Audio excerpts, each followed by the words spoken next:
Well, we have a few seconds before it actually hits 7. But screw it. Oh well. It's time. It's time. It's time. Hey. Hi. Order 42, I'm Rob. What's going on? How are you guys? It's good to see you guys. There's a lot of voting going on. And wow, 10 votes so far. Look, I mean, I'll show you. I'll show you. I'll show you. Maybe the names, I guess the code names of each of these flavors might sway your decision, but hey, whatever. First up, apple cookie crisp called Molotov. There's the banana pudding, which is S&M bondage. Now there's history. I have a history with this flavor. There was a company called oh my gosh, I can't remember the name of the company. Doesn't matter. Banana bondage was this company's flavor, and it was a very, very rich, wonderful banana pudding. Well, that company got into some trouble because some pictures got out of their lab, and it was pretty gross. So basically, everybody started shunning that liquid company. And it was called Adore e-liquids was what it was called. And she had some funny names. I actually met the owner at a vape show here in Dallas. But anyway, banana bondage was probably their best flavor. And yeah, so this is basically a remix, whatever you want to call it, of that banana bondage. I've wanted a good banana pudding, and I said, why not? Let's try it. The blueberry filled donut is called Erie Solution. So that's a thing. And then the last one, this one made me laugh. Smash Mouth. And it is Smash Mouth. So I guess he forgot to do the description on this one, but this one is supposed to be, there's a company that I've only bought a couple of liquids from, and they were fine, but this is supposed to be a strawberry cheesecake. So yeah, that's what we're up against. We got to figure out what we're going to try. Right now, blueberry filled donut is in first place with 40% of the votes. Second place is the banana pudding, 20%. Third place, apple cookie crisp. And in last place, the strawberry cheesecake. So you guys make the call, But how are you guys doing? How are you guys? First up was Justin Yates. Welcome, sir. It's good to see someone other than Stafaux being first. Actually, it doesn't matter. But hey, welcome. Ninjinzu was second, and apparently both of them voted for the banana pudding. So that's a thing. And Rufus came in and said something that I think this is the reason why we need to talk about this Paramount, Warner Brothers, Netflix thing. Because he says, at least Paramount is a movie company. Netflix is gross. But we'll talk about that. And then Christian ABS, good to see you. Welcome. Stop, folks. Finally I can comment, so I'm not first. There he goes. And then Shozama just got off work. You slackers, hey, welcome. Ninja says you went to work late. Johnny Flip Switch, welcome, sir. Just got off work. Hey, everybody, good to see you, sir. Hope you're doing okay. Slackers because we beat you here. Skill issue. The slacker projection is not appreciated. Also, an admission of guilt. Or it could just be, he didn't have time to come over and post in a live stream that hadn't started yet. Hey, whatever, whatever. But anyway, and then Johnny Flipswitch said, I'm just glad Netflix didn't get it. Now maybe the movies will be in theaters more than 7 days. See, this is why we need to talk about this, because there's been a lot of information being thrown around. I'm just going to say that maybe Paramount wasn't the best choice. We'll get into it. Anyway. And then, yeah, I stared at that corner. I mean, right down here. I was just staring. Because I've been thinking about this Paramount thing a lot. And the reason I have been thinking about this Paramount thing a lot is because I love Warner Brothers. I know some people, they don't pick sides, but Warner Brothers has always been a company that I enjoy their choices. They seem to take more risks than others in general. And when it came to the physical media wars, they were always on the customer's side. So Warner Brothers is one of those studios that I will always root for. And I don't like the idea of them being purchased by anyone. Because back in the DVD days, they were the best. They were the best in the DVD days. They put out some of the best special editions. Not all, but they put out some great special edition DVDs. They very quickly became a force on the format of DVD.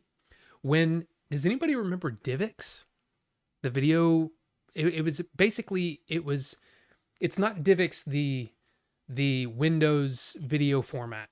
There was a DivX codec there for a while. No, this was an actual separate format from DVD. It was called DivX, and it was actually created or, kind of spearheaded, I guess, by Circuit City, if you remember that company.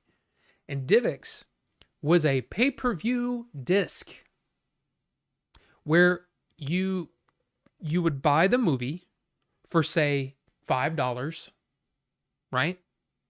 So you're like, hey, $5. But you have to have a DivX player. And when you put it into your DivX player, the player would connect to the internet and say, hey, this is a pay-per-view format. And if you want to watch this disc, you have to pay whatever money. So it was literally a pay-per-view disc. So if you bought the disc and then you watch it, you pay for the rental, and then at that point, you throw it away.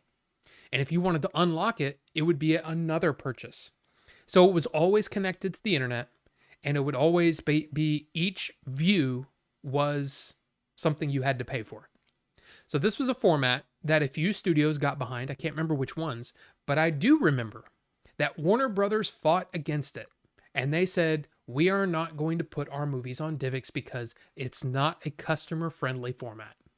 And then DivX, very shortly after its release, died very quickly because people didn't want to do that, and it was very, very wasteful. Then, let's move on. Warner Brothers with the Blu-ray and HD DVD fight. Does anybody remember this? Because HD DVD was a format that was basically not Sony. It was basically a higher format or a higher capacity disc than DVD was. But it was technically still a DVD. But it could hold more information, and it could hold an HD movie, right? Blu-ray was multiple layers. It was a greater technology. It was a better technology. It was a new technology. But there were some studios at the time, you could only buy their movie on HD DVD. And some studios you could only buy the movie on Blu-ray. Warner Brothers created for both, and they said, we're going to let the customer decide. So they were always a customer front facing studio, and they always kept the customer in mind. So for example, one of my favorite Blu-rays of all time, one of my favorite sets was the Blade Runner set. There's an HD DVD version of that 5-disc set with 4 different copies of the movie. And there's a Blu-ray set. They even did the exact same thing when they released the big suitcase, special edition. They created an HD DVD version and a Blu-ray version. Because, again, the customer should decide. So it's always been something where it's like, whenever there was a format that just didn't make sense, like DivX, or when there was a situation where really it was up to it was up to the customer to decide which one's going to win. Warner Brothers was always behind us. So that's why I've always had a thing for Warner Brothers, because I've always been kind of a physical media guy. On top of that, I enjoy their movies, and I enjoy the fact that they take risks. So it's always been something that I enjoy about Warner Brothers, and I want them.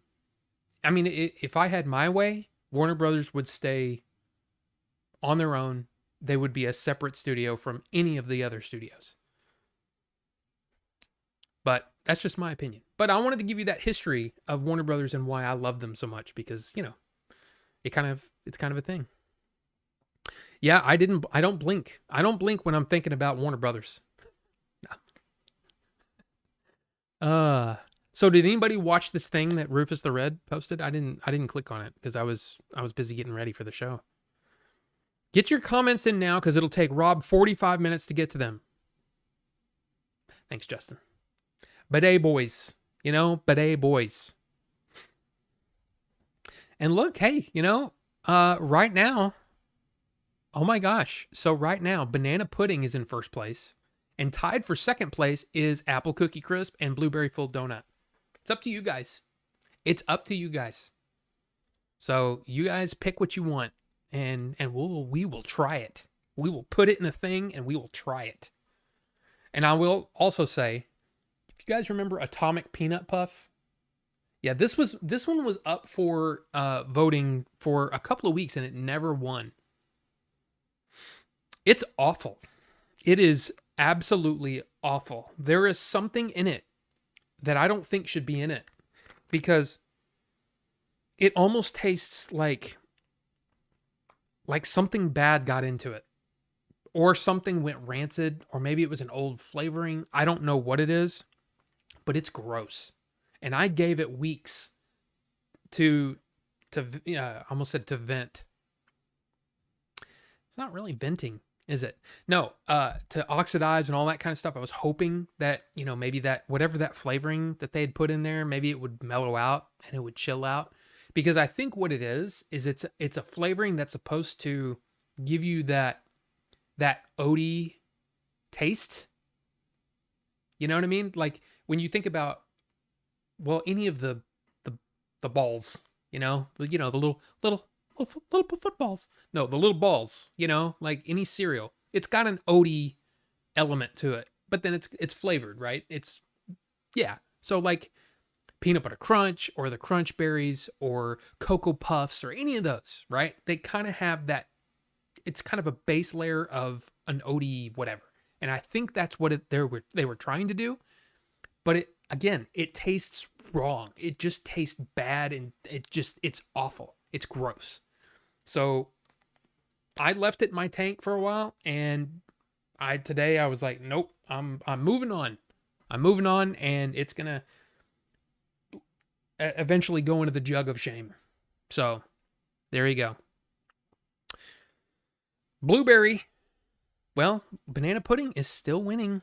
15 votes. Banana pudding's winning. And maybe it's because of the name S&M Bondage. I mean, whatever. And the thing is like, I was kind of thinking, man, I'm going to meet these people, at this vape convention. I wonder what they're going to look like. Yeah, she was an older lady. It was odd. It was odd. For, hey, can I get some banana bondage? And it was just like, okay. I don't know. I don't know what I expected, but it wasn't that. So anyway, Rob, when you get to this, it will be 30 minutes into the show, maybe 32 minutes. 13 minutes, Justin Yates. And I even went off on a tangent on Warner Brothers. So, yeah. KP Senti, hello. I need to remember which flavors you like and don't like. But here's the thing. If I buy it, it's because I want to try it. So I have no idea. All of these could suck. Like every single one of these could absolutely suck. But I want to try them. And again, you've got two here. One is from Adore E-Liquid, and one of them is from Humble, I think is the company. Humble makes it's a company called Humble E-Liquids. Anyway, yeah, there's strawberry cheesecake. I want to try it. So I said, whatever. I can't unvote and change. Well, sorry. Sorry. Uh let's see. Was it cinnamon challenge flavor the one you didn't like? Um well, okay. So the two that are sitting here, and this is like for the last, these have been sitting here for like over a year, I think. So this one is same company, but it's called the Black Label and Simulation, and it is a banana leaf tobacco. Okay. Now here's the thing. There are a lot of people that swear by this e-liquid. They love it. But I don't like tobacco flavors. It tastes too much like a pipe tobacco. I mean, the banana and the and all that, like, I don't know if you've ever had like a pipe or anything like that. They are pungent and like, wow, so much flavor, right? This smells like banana. But that tobacco bitterness is not something I enjoy. And when I actually that tastes, no, it's gonna be the same. It's not gonna, because once you vape it, that banana is gonna come down and the tobacco is gonna come up as far as flavor goes, and I don't like that tobacco flavoring. It's just something, it's an artificial flavor that I do not enjoy. And unfortunately, a lot of flavors are like that. Sometimes off the nuck, I mean, you guys know off the nuck, right? Off the nuck, it'll taste a certain way, but then when you vaporize it, it tastes completely different. And some of those flavorings, when they're heated, they either come down or they come up or whatever. And I remember with that one, I remember off the nuck, I was like, wow, this is pretty good. And then I vaporized it, and it was like, I don't like that. There's something about that flavoring I don't like. And then the other one was eggnog. And that was, I'm pretty sure this was Christmas 24, around then when I got this. And it's still sitting here. So, and remember there was one that I didn't like that was sitting here for a while, and I tried it and it was actually pretty good. So it actually took a while for it to steep and get good. But no, there hasn't been many, especially lately, that haven't been like, that have been like nasty. So nasty that I don't want to vape it. So, made cheesecake jello for dessert today. It's good. It's good. Cheesecake jello.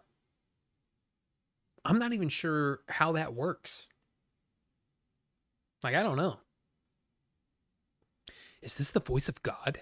I mean, I don't know.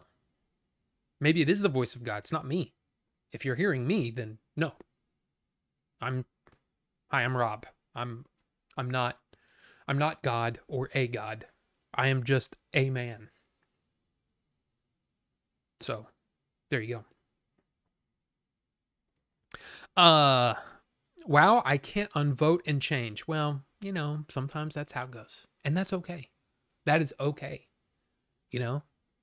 So really, I think a lot of times your first choice should be, like, if I was going to pick one,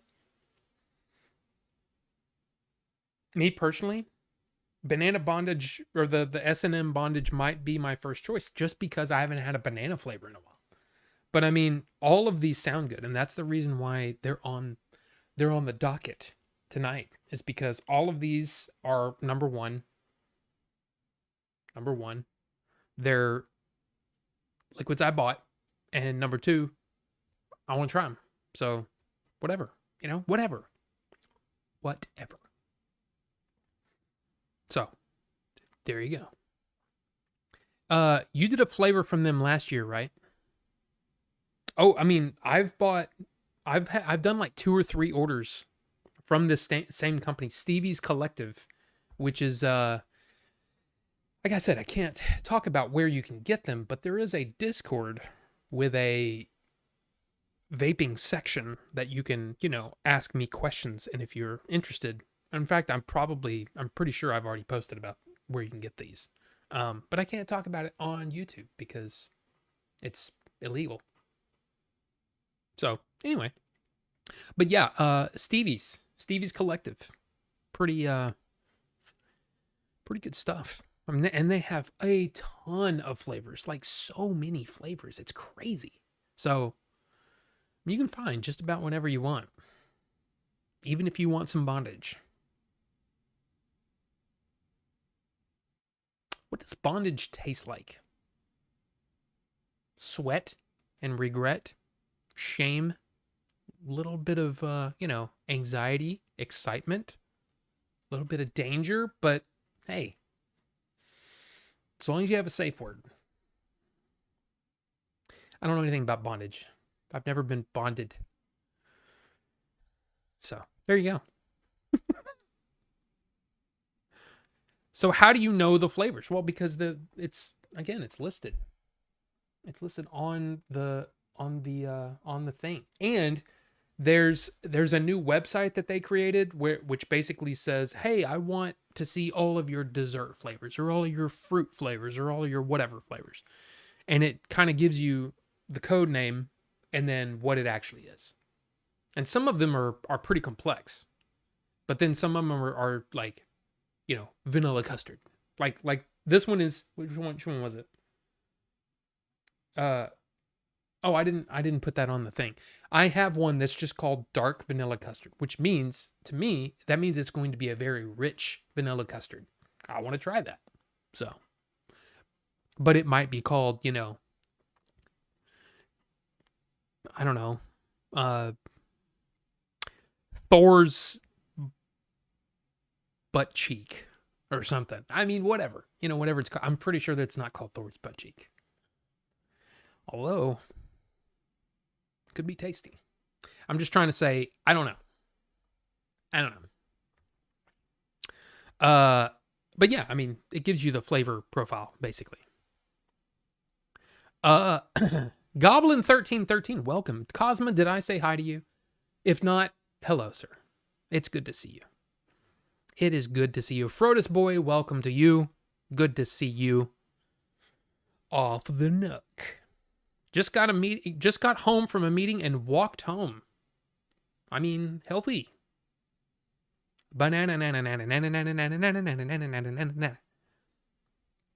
He felt the need to call us slackers. I Uno reversed. I mean, there you go, Rufus. That's... yeah. Yes. DivX was amazing. I had a DivX DVD player that would play AVI. Yeah, it's not the same thing. It's not the same thing. DivX was it was before the codec came out. It was literally a DivX player. It's basically a DVD, but it was all copy protected and you had to get to the internet. I never actually had one. I never bought one because I thought it was a terrible, terrible idea. Terrible idea. That you had to buy the disc first, take it home, then rent it over the internet, and then every time you wanted to watch it, you had to rent it again. It's almost like, hey, have all this money, or pay us all this money just for it's almost like prepaying for a rental, and I just didn't understand it. But then it made sense. It was like, well, we want to come up with a way to basically get money for every single time you watch something, even though you own it. You can't play it unless you pay us. It's a terrible, terrible concept. So, kind of like New Line having the PC only features. There were a lot of companies that were heavily into the DVD ROM stuff. There for a while with the DVD stuff. I mean, some of them it's like, hey, put this in and it'll open up a website. I'm like, just give us the website, man. Like, why do I need to put the disc in? I could just, have the website and I could bookmark it or whatever.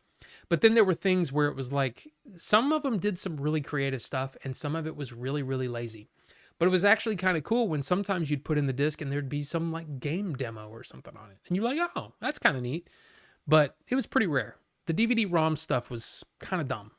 And I didn't like it. I also didn't like the fact that if your DVD player was connected to the internet, it would basically wait and download a new trailer for you to watch. So it was basically dynamic trailers. So every time you put the disc in to play it, it would play a new trailer, which is kind of cool, but also kind of annoying because it would basically gum up the works a little bit. And I'm like, just start the freaking movie, man. And then I hated when they started locking out the home feature, because I used to put it in and immediately press home, and it would skip all the warnings, all the extra bull crap, and just get to the main menu so I can watch the scene I want to watch or the movie I want to watch, right? Yeah, a lot of them started locking that crap out, so where you had to sit there and just wait. And it was just like, again, very non-consumer friendly.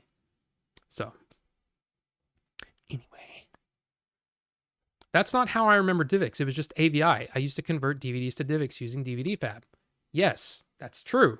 But DivX was, before it became a codec name, it was a format name. It was if you look it up, if you look up DVD DivX, it will tell you the story. And it was a terrible, terrible format. It was terrible. So there you go. DivX as a codec is just fine. But it's not, that's not it. I remember when the rental place had both. Yeah, Blockbuster didn't get behind it. They did not get behind DivX at all. And most of the time you could only buy the DivX movies either off the internet or from Circuit City. And Circuit City had a huge selection. I still have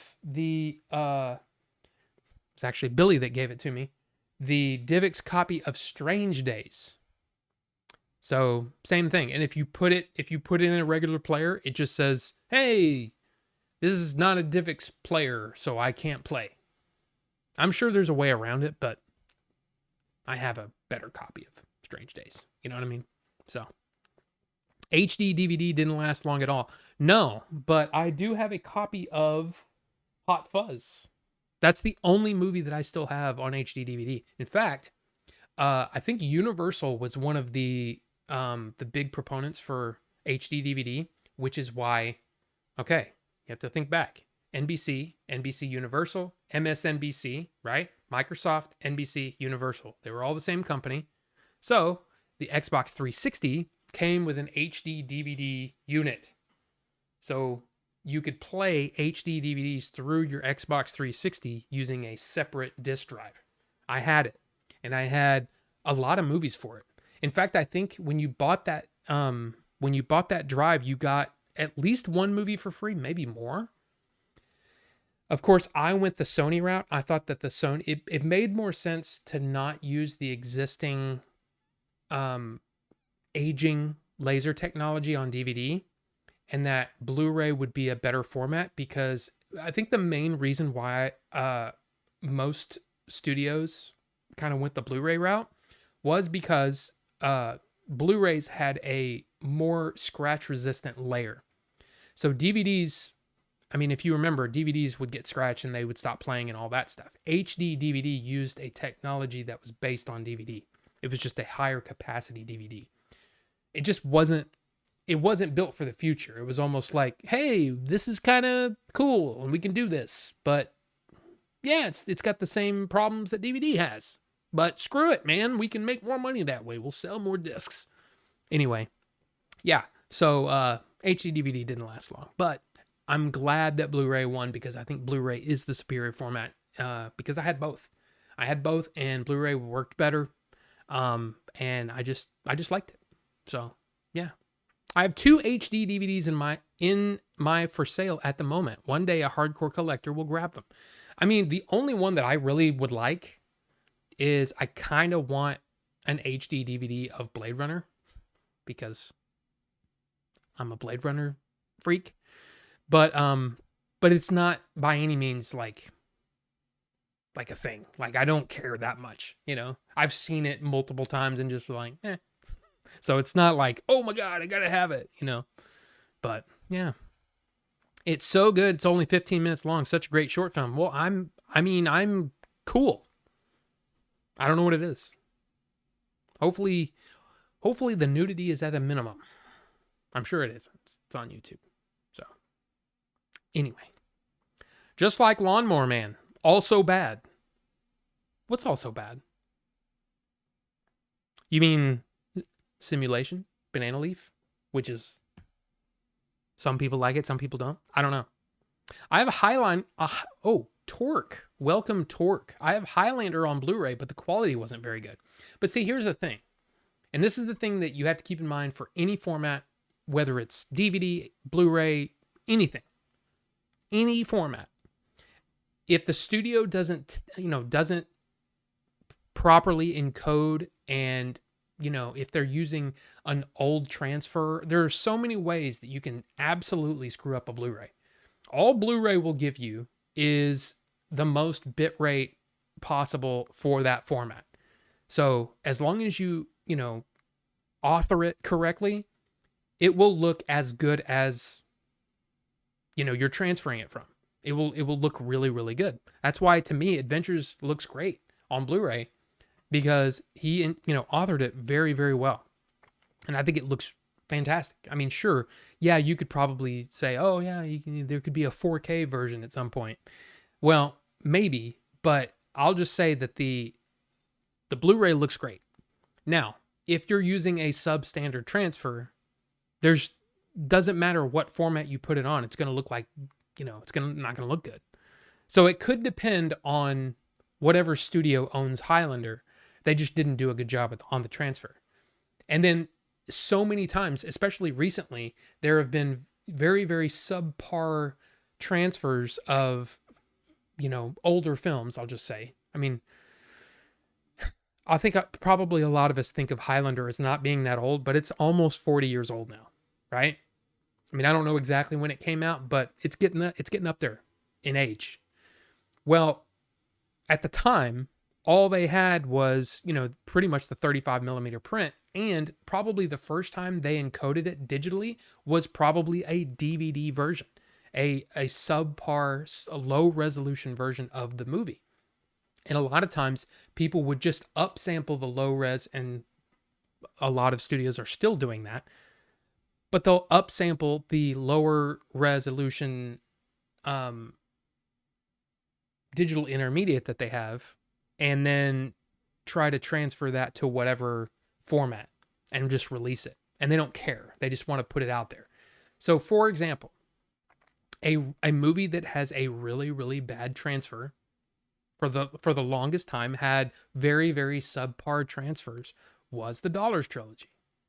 So A Fistful of Dollars for a few dollars more, and The Good, the Bad, and the Ugly. Those, they looked fine, but they didn't look great. And even when some studios released, and in fact, I think it was Kino Lorber, released a 4K version based on that original transfer, it was 4K, but they didn't look that great. But then Arrow came along and redid a transfer. They went back to the original negative and rescanned the movie, cleaned it up and all that kind of stuff, and tried to do minimal processing on it.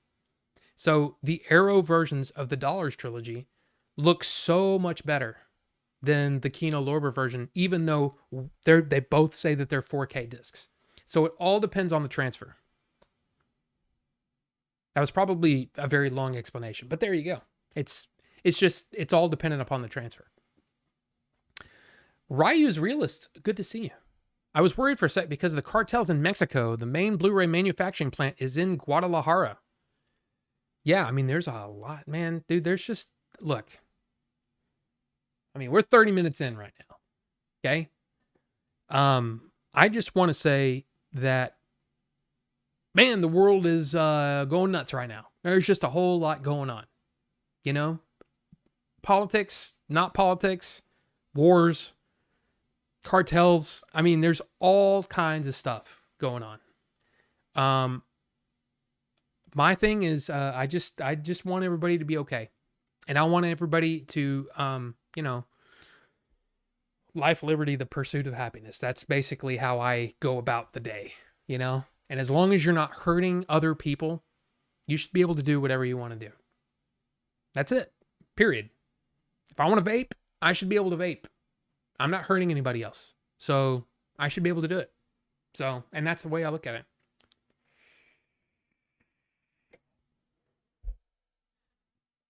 So yeah, that's kind of how I roll. So yeah, the idea that there are cartels. They're like literally hurting people. Their products hurt people.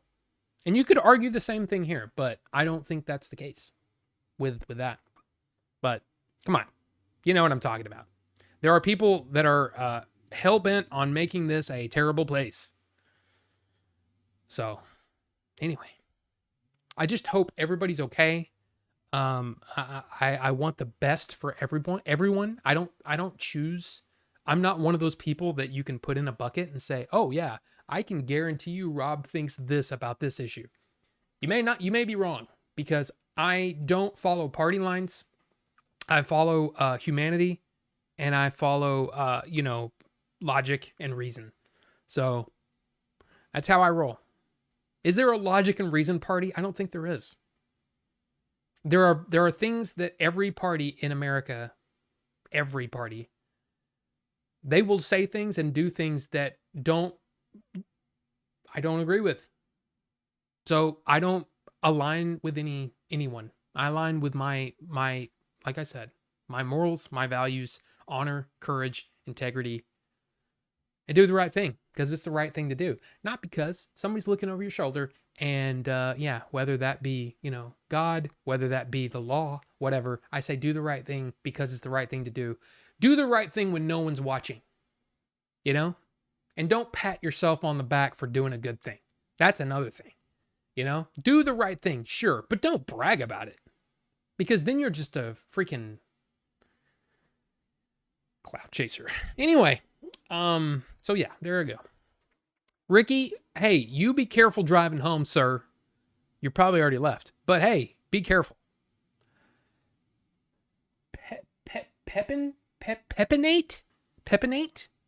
I don't think I've seen you here before, or YouTube changed your name and I don't remember that you're someone that already was here. But hey, welcome. Good to see you. Who doesn't like blueberry? Well, I mean, I'm sure you mean blueberry. Here's the thing.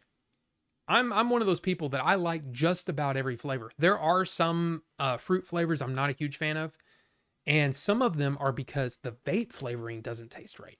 So for example, a lot of people love mango vapes, like mango flavored vapes. Honestly, a lot of the flavorings that I've tasted from mango, it kind of tastes like mango with armpit, which is terrible. Or mango with feet. Or, you know what I mean? And there's one, I can't remember which one it is. But ever since, and this was, there's a guy named Grim Green who is a vape advocate and YouTuber. And I can't remember what the flavor was. But ever since he said this, it made me go, okay, now that's all I can taste, and that's gross.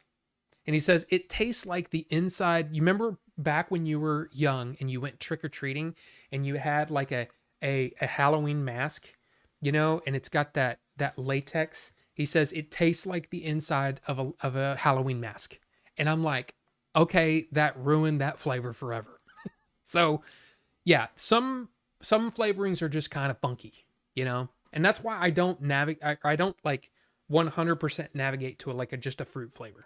Because a lot of fruit flavors on their own, there's something in there that I don't like. So that's why I'm more of a dessert guy, when it comes to the liquids. So Derek, welcome. Good to see you. I still haven't read your book yet. And the reason is I'm in the middle of Oathbringer by Brandon Sanderson. Branderson Sanderson. Brandon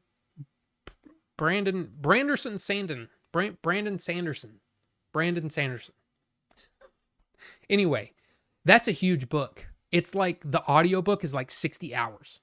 So it's a big book. I'm about 45% through it. Your book is next on the list. So believe you me, you'll be hearing from me when I'm done. I just haven't gotten there yet. So I apologize if it's taking too long, but I'd already started Oathbringer and it's taking me a while to get through it. So cheesecake jello is not what you think. It's a pudding type of thing. Oh, then that would be good. Yeah. It sounds like you speak from experience. I don't know what you're talking about. But yeah, time for some THC liquid. I'm not a THC liquid kind of guy. Number one, I live in Texas, and it is not 100% legal here in Texas. I could probably get a medical thing, but honestly, it's kind of hard for me to do because my Crohn's is in remission. So I don't think I could get a medical thing here in Texas because my doctors have basically said, hey, it's in remission. Yay. You know what I mean? So anyway, but yeah, THC is not on the agenda. You know what I mean? Robert Rivera, welcome, sir. Good to see you. What up with you? What a garbage film model. Oh, yes. Divx? Terrible. Terrible. Sorry, Rob. I was a Hollywood video guy. Hey, don't apologize. Don't apologize. I mean, in fact, there are some people that just cannot stand either one of those. Like, they don't want a major chain. They want the mom and pops, and that's fine too. All I know is that we treated my Blockbuster when I worked there, it was like a mom and pop. We knew our customers by name. I mean, the ones that came in all the time. We didn't know every customer as they walked in the door. But for the most part, we tried to cultivate a community of people who loved movies, and we could sit there and chat about movies.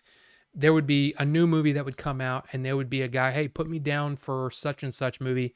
I'd put you down on the list, and then we'd sit there and talk movies for like an hour until the next copy came in, and then they'd leave and have a good time. And I'm like, that's awesome. So there you go. So hey, if you loved Hollywood Video, I'm not going to tell you you're wrong. Me personally, I was never a big fan of Hollywood Video. There was something about them, and maybe it's just because I'm so used to Blockbuster, but I was never a big Hollywood Video guy. Am I a big fan of Prometheus and Alien Covenant? I am a fan of Ridley. So even when the movies don't 100% work, there's still a lot that I enjoy. So, for example, Prometheus, there are maybe some story issues, character issues, but I love the movie. I love it. Alien Covenant, not so much. I think the story and where they took the story after Prometheus kind of disappointed me. But you bring up a good point, and that is I haven't reviewed those yet. I have the Ridley Scott review-a-thon still going on for like the last however many years, and I've been putting it off. But I think what I should do is I should go ahead and review The Martian, because I have the extended edition on 4K of The Martian, and it is written by Andy Weir, who also wrote Project Hail Mary that is coming out this month. I'm very excited for it. I should totally do that. Say, hey, Project Hail Mary is coming out. Here's The Martian review that I have been basically not sitting here and not doing. So there you go. Yes, but yeah, Prometheus is I would say Prometheus is pretty good. Alien Covenant is below average. And Blade Runner's awesome. I love Blade Runner. Yes, Derek, Blade Runner's awesome. One of the best movies ever. The vape liquid cinnamon thing. Well, there was a cinnamon cream that I really liked, but there's been some cinnamons are very like some cinnamons are almost like a bakery cinnamon, like what you'd get on a cinnamon roll. Where it's a bakery cinnamon. And then there's the red hot flavor cinnamon. So a lot of times there will be a company, they could put out the exact same liquid, like a cinnamon roll flavor. And the cinnamon roll over here tastes really good, and it tastes rich. And it's got the cream cheese icing that's good, and it's got the cinnamon flavor, and it's got the kind of get a little bit of the bready, doughy, whatever, but it's very well mixed and all that stuff. And then over here, you've got one that tastes like they rubbed they got a red hot wet, where the red comes off of it, and they wipe that on a piece of bread and put some sugar on it. So you tell me what you'd rather have. So it's all dependent upon the flavoring. It's official. I come with an NSFW warning. I'm sorry. Oh, I'm in Top Chat. Why am I in Top Chat? I'm sorry, y'all. If I missed one of your chats, I apologize. But I can't go back now. So there you go. I have to run through it again. Only watched it once. Yeah, Blade Runner's one of those movies that I get it. When someone says I don't like it, I get it. Because I didn't get it the first time. It took me a while to get into the groove and to get on the wavelength of Blade Runner. But once I did, it totally clicked. and I love it. And it also made me appreciate some of Ridley's other movies that maybe story-wise aren't great, but man, they're visually stunning. And then you start to think, well, what's the purpose of a movie? Because some people take, it's just an entertainment ride. Some people, it's just a storytelling device. And some people say, screw story. I want to give you an emotion using visuals. So it's all dependent upon what they're going for. And man, sometimes it works and sometimes it doesn't. And honestly, a lot of Ridley Scott movies, when it comes to plot and story, they're lacking a little bit. But visually, they're always really, really interesting to watch. So that's just how I look at, you kind of have to come to the movie. You have to meet the movie on its own level. And when I remember I used to get really, really angry when someone would say, stuff like, oh God, what's the line that people always used to say?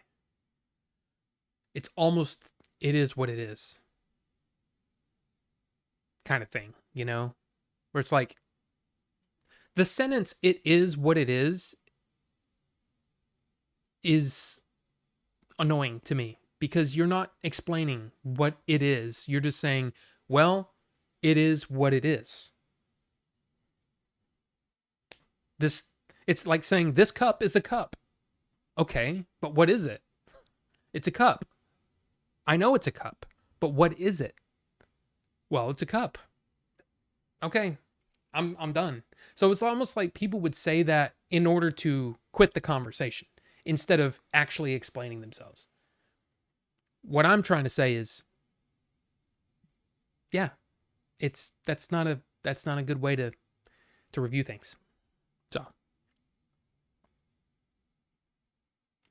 Shozama, this article that you're talking about, we're going to talk about that because I also had that bookmarked and ready to go. I've been thinking about this Paramount thing for a lot of days, and I've been listening to a lot of different people and what their takes are, and it's the takes are all over the place. So I want to talk about what I found and what I think is interesting, and people can make up their own mind. So, but Blade Runner is one of those movies that it's almost like what I was getting at. The whole it is what it is. This movie is this kind of movie, and you can't expect the movie to be anything that it isn't. So, for example, if somebody makes a movie like, okay, here's a great example.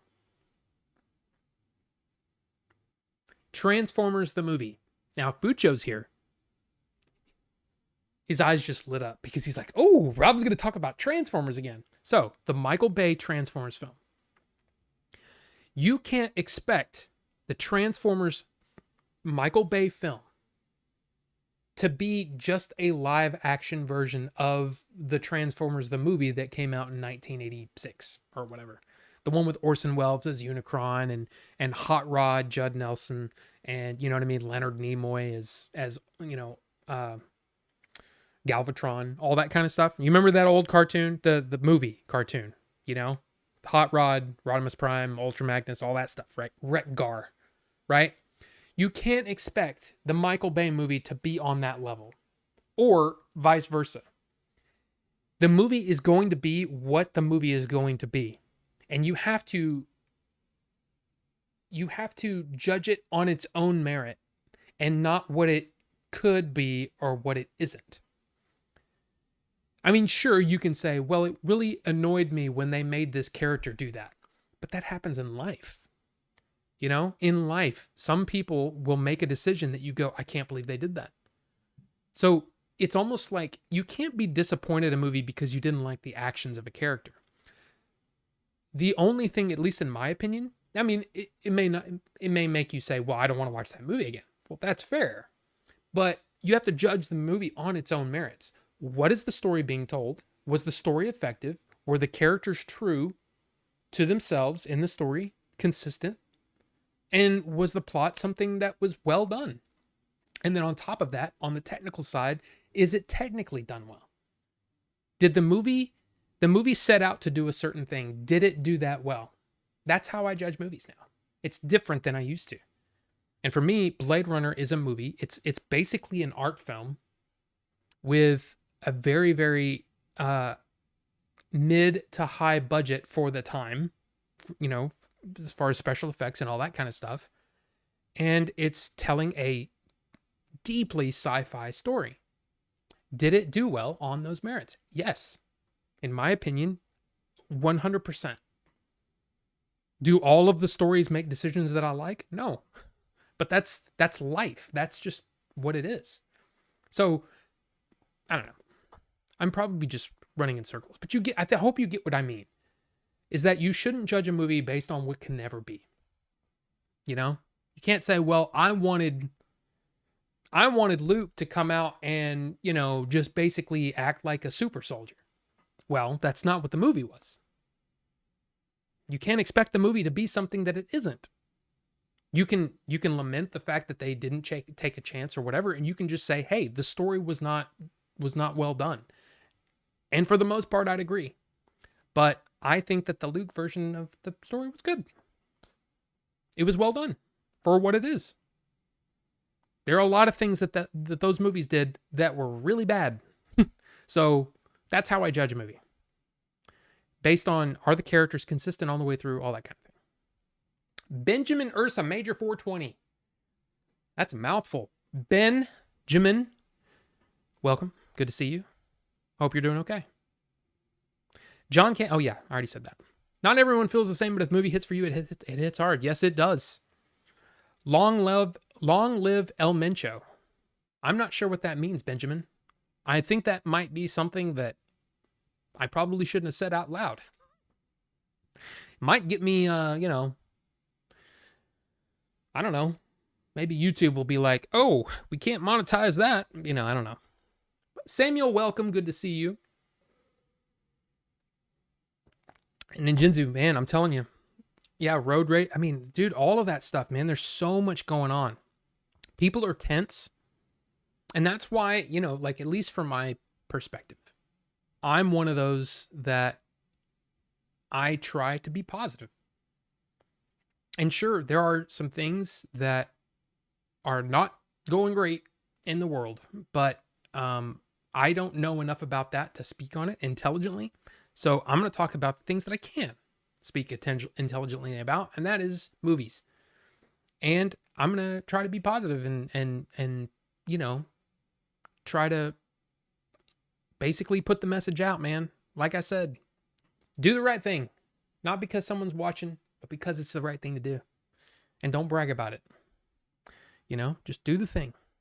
Do the thing. And hopefully it's the right thing. I mean, we all make mistakes, but sometimes we do the wrong thing and we know it's the wrong thing. Sometimes the wrong thing has to be done. But, again, intentions, all that kind of thing. My mango one sucks.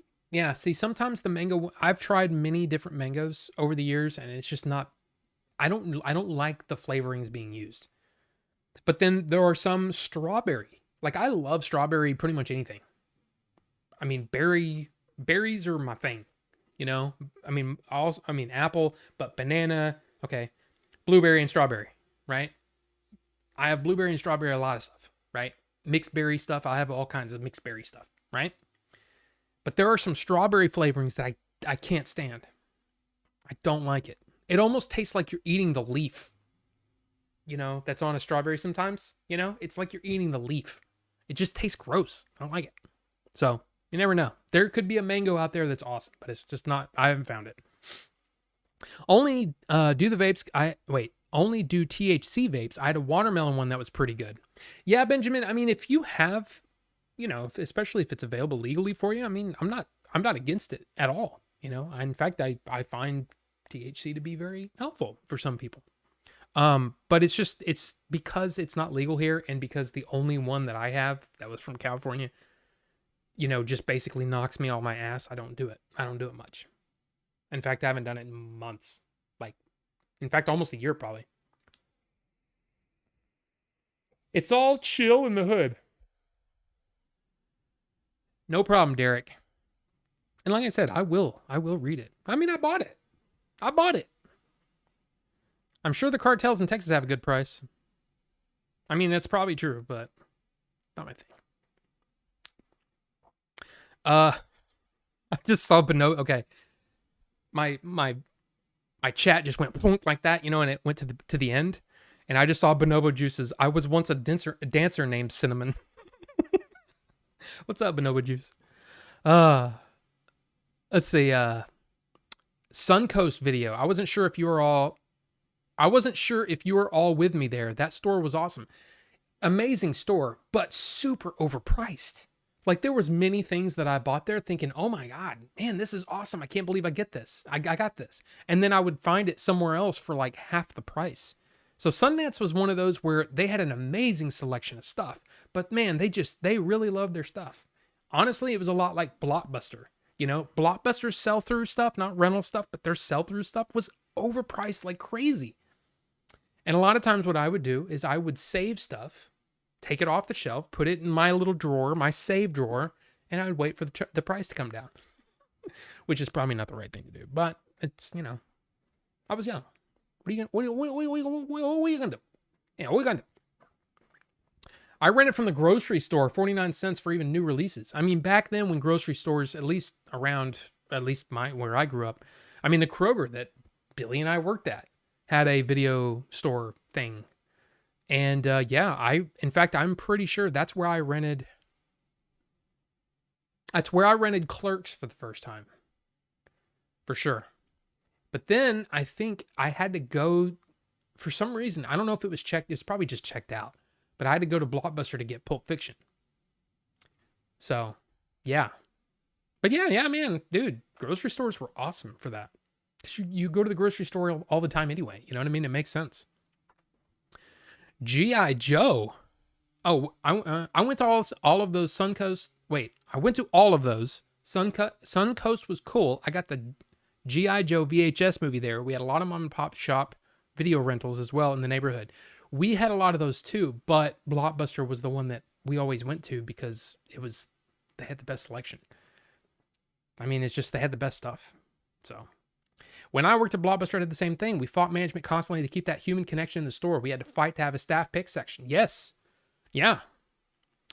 Yeah, for sure. People appreciated it. They would drive past other stores to come to us for our inside opinions and passion. Yes.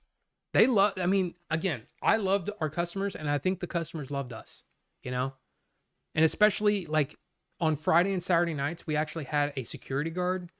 I don't know why the security guard was there because he was never really needed. I can't think of a time when he was really needed, like at all. I mean, he probably just kept the peace, but and maybe something happened before I worked there, But for every Friday and Saturday night, he worked there, or he was there, and he got paid there was a code or whatever in the register in the system to pay him every week or whatever. But he was awesome. I love the guy. He was such a good dude. So yeah, I loved it. And we had just a great time. And I would love, man, dude, there were so many times when, we were doing some shenanigans in the store and I would look over and his name is Mike. Mike would just be like, just shaking his head like, what is wrong with you guys? But he was awesome. He was a part of the Dallas Sheriff Department. He was awesome. Blockbuster's still cool though. Hollywood Video just had something I liked about it. I mean, I get that. Where's Bucho preparing the cold? I mean, maybe. I haven't seen him tonight. So, there you go.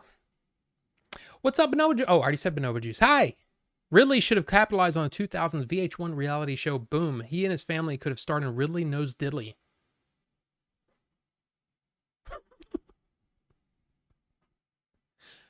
Yes. Man, Bonobo Juice has one of those senses of humor that I really, it's funny. 7th level. What's going on? It's an unchangeable, shitty situation, so why bother giving it further lip service? It's not even that. It's just that there are so many things that I just don't know about, And I mean, even this whole Paramount, Netflix, Warner Brothers thing, there's going to be things that I'm not going to know. But I do want to talk about it because I think it's important that everybody gets, at least some of the facts. Forever. Thanks, Starfalks. On first watch of Blade Runner, I was trying to understand the story. On the second watch, I went to watch the background and catch other things I didn't know on the first go. That movie's good for that. I need the Nuck for banana pudding. I mean, it's winning 41%. In second place is Apple Cookie Crisp and straw. If all of a sudden Blueberry Filled Donut is on the bottom, 29 votes, and Blueberry Filled Donut is on the bottom. So yeah, what do you call? Okay, so S&M Bondage. That's just the name of the liquid. Don't get nuts. Banana pudding is number one. In second place, holy crap, is now Smash Mouth, which it just says Smash Mouth for the description, but that's the strawberry cheesecake. That's in number two position. Number three position is Molotov Apple Cookie Crisp, and number four now is Blueberry Filled Donut. Eerie solution. So I mean, we just pick it. You pick it, and I'll vape it. So there you go. El Mencho was the cartel that was recently. Oh, gotcha. Okay. All right, Benjamin. I didn't know. Honestly, my dad had to tell me about the whole. I'll just say the Iran stuff. Just leave that. Certain words get claimed or get picked on. I don't want to say it. Make sure you don't soil your pants when you're doing the right thing. That's true. The Melvor, if that's your real name. But welcome. Good to see you, sir. It's funny. I was actually thinking about you yesterday. I was thinking that we need to chat. Just reach out and see how you're doing. It's been a while. Suncoast was expensive as shit. I mean, you're not wrong. It really was. The president of Texas. Texas needs no president. I don't know. I was thinking of Lord of the Rings. Gondor needs no king, but it doesn't really work. What's wrong with these guys? Sean Connery in the Game Chasers? I don't know. I actually laughed out loud to Ridley Knows Diddley. Booberry Dewberry. Oh. Warehouse Dave, good to see you, sir. Welcome. I would vape new car smell. Some vape chef needs to cook that flavor up. I mean, I don't know. Like new leather, new freshly waxed. I don't know if I want to vape that. I mean, it might be nice for the other people smelling it, but that's the thing that I don't get. It's like, man, I hate it when somebody vapes and I just get a face full of bubble gum.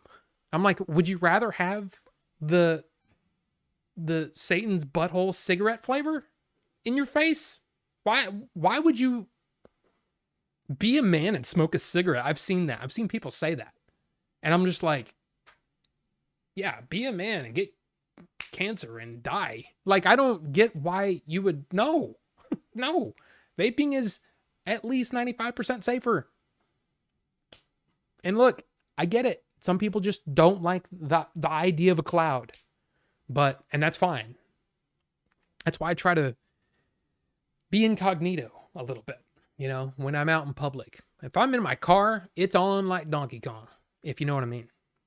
I'm just going to vape that sumbitch up, and it's going to be like, it's going to be like the mid 90s, with my friends, if you know what I mean. Yeah.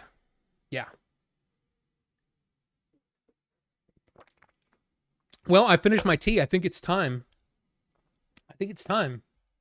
to see who the winner is. I'm just going to hit end poll. And when we get to it, we're going to see. Topher Grace worked at my local Suncoast. He wouldn't sell me the alien-shaped display container for Alien Pops. I eventually got one 25 years later. Really? That's interesting. That's why. And you know, that's one of the things. It's kind of it's just the casualty, you know. A couple of weeks ago, my Yoda that I got from Blockbuster disintegrated on me, and it was a shame. It was a shame. But now I don't know if you can see. Oh, well, the microphone perfectly covers it up. But I have my R2 unit down here now. So hey, I like R2. I like R2 as well.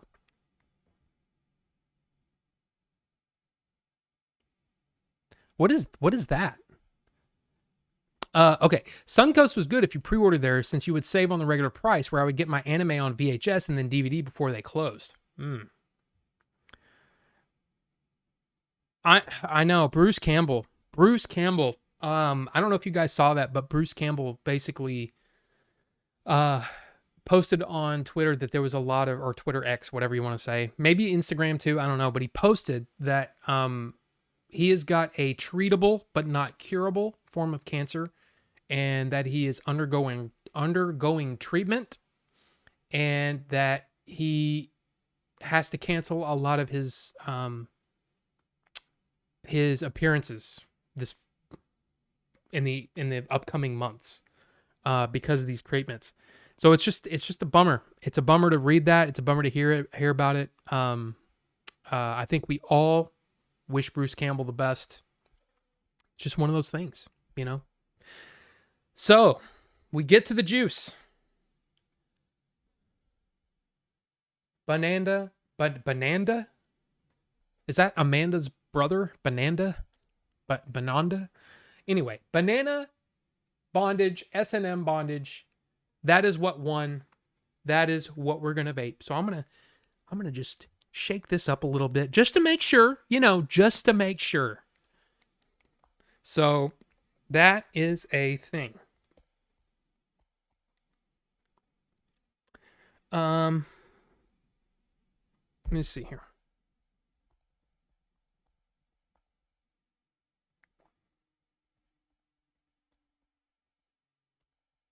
Hold on a second.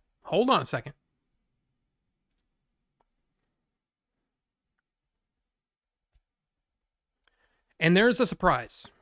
And the surprise is, pick the second one, guys, because we have two setups. We have two setups. So you guys pick what the second one is. And while we try the first and get caught up in all that stuff, we're going to try this Banana Bondage. First off the nuck.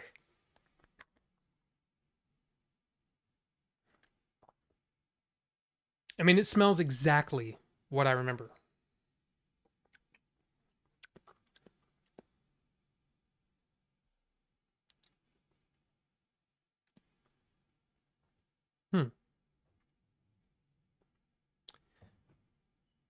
So I'll say this. The old Banana Bondage. I vaped a lot of that. Okay. It was one of my favorite liquids. It was an awesome it literally had everything. It had the vanilla wafer. It had the richness, the creaminess, I guess, of the pudding, and then there was the banana flavoring. The banana was very much candied banana flavor, a rich banana flavor.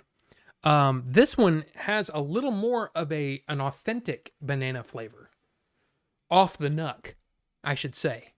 So this could be one of those situations where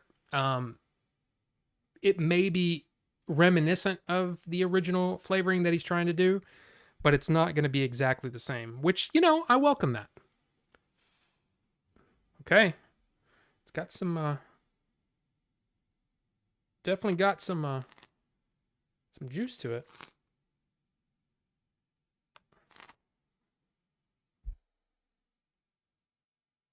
I mean, that smells really freaking good. And this is what you would consider to be... Oh, shit. There we go. Wait, it's not down all the way. What are you doing? What are you doing? There we go. All the way down. This is one of those where it's a there's no um protection in this. This is literally battery to vape. It's kind of a mechanical, which gives you straight power, and it's just gonna be nuts. Okay, I'm just gonna say this is you're gonna get a lot of vapor here. Okay, just saying.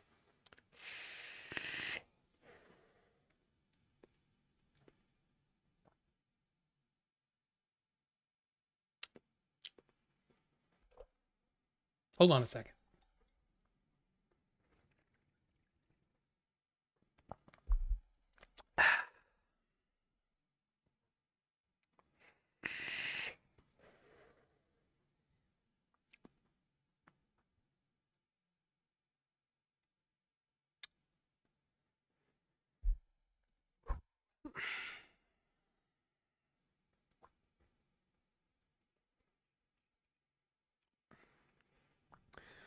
This is called an RDA, rebuildable dripping atomizer. So you see, well, you see the holes there? The holes go straight down, and they go down toward the coil and then up, right? And then look at those. Oh, come on, freaking. Yeah, the air is going right to the coils. So this is an awesome RDA. This is the Recoil version 3 by Grim Green. It's even got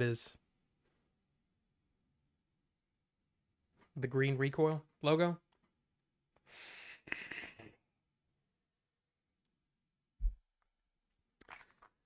Okay, I'm just gonna tell you, if you like banana pudding,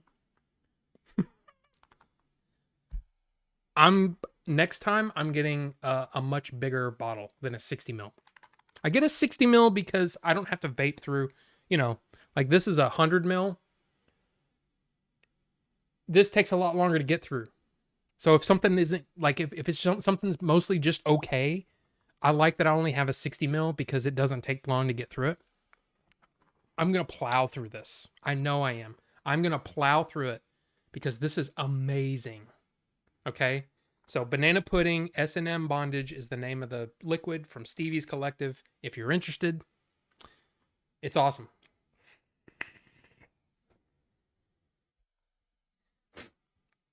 Warehouse Dave, I have a vape question. Do you think popcorn lung was a hoax spread by the big tobacco industry? It's not. Okay, I will explain. Because this is important, for knowledge. There has not been one single case of actual popcorn lung in the world attributed to vaping. Not one. If you go do the research, you will find that popcorn lung is an actual disease from people who used to work in a microwave popcorn factory. There is a flavoring called diacetyl, and diacetyl, in large quantities, inhaled quantities of this, large quantity. I mean, you're literally talking about somebody who works in a popcorn factory. Okay. Some people came down with this thing, and I can't remember the medical term for it. It's some sort of, I want to say that bronchial or bronchitis or something like that is in the title somewhere, but it's attributed to the inhalation of this component called diacetyl. Now, along the way, there were some e-liquid companies that were using diacetyl to give a buttery flavoring to their e-liquids. So, for example, a vanilla custard, there is definitely a butteriness to it. But the thing is if you know anything about vaping, you know that these flavorings are extremely concentrated, and you're using minuscule amounts. Like there is probably of this whole bottle, only 10% of it, probably 10 to 15% of it is, of this 60 ml bottle, is flavoring. And the diacetyl was even a smaller amount of that. Now, the funny thing is, the diacetyl was a component of some flavorings. So it was a component of a flavoring that you're using in minuscule amounts in a large bottle. So what they found out is that diacetyl inhaled from a vape is something like 100 times less diacetyl than what's actually used. Diacetyl is actually a component in regular cigarettes. Guess how many cigarette smokers have ever contracted or ever come down with popcorn lung in the history of smoking? 0. So the amount of popcorn, or the amount of diacetyl that these people in these popcorn factories were inhaling were extreme amounts, like extreme amounts of diacetyl that they're taking into their lungs. Cigarettes have something like 100 times more diacetyl, and it's probably more than that. I don't know. I don't know all the things, but there's definitely more diacetyl in a cigarette than there is in any vape. And yet, no smokers have never come down with popcorn lung. Now, here's the thing. When popcorn lung started becoming a thing, the e-liquid companies have already, and I'm talking about the e-liquid companies, and the flavoring manufacturers had already taken diacetyl out of the vapes.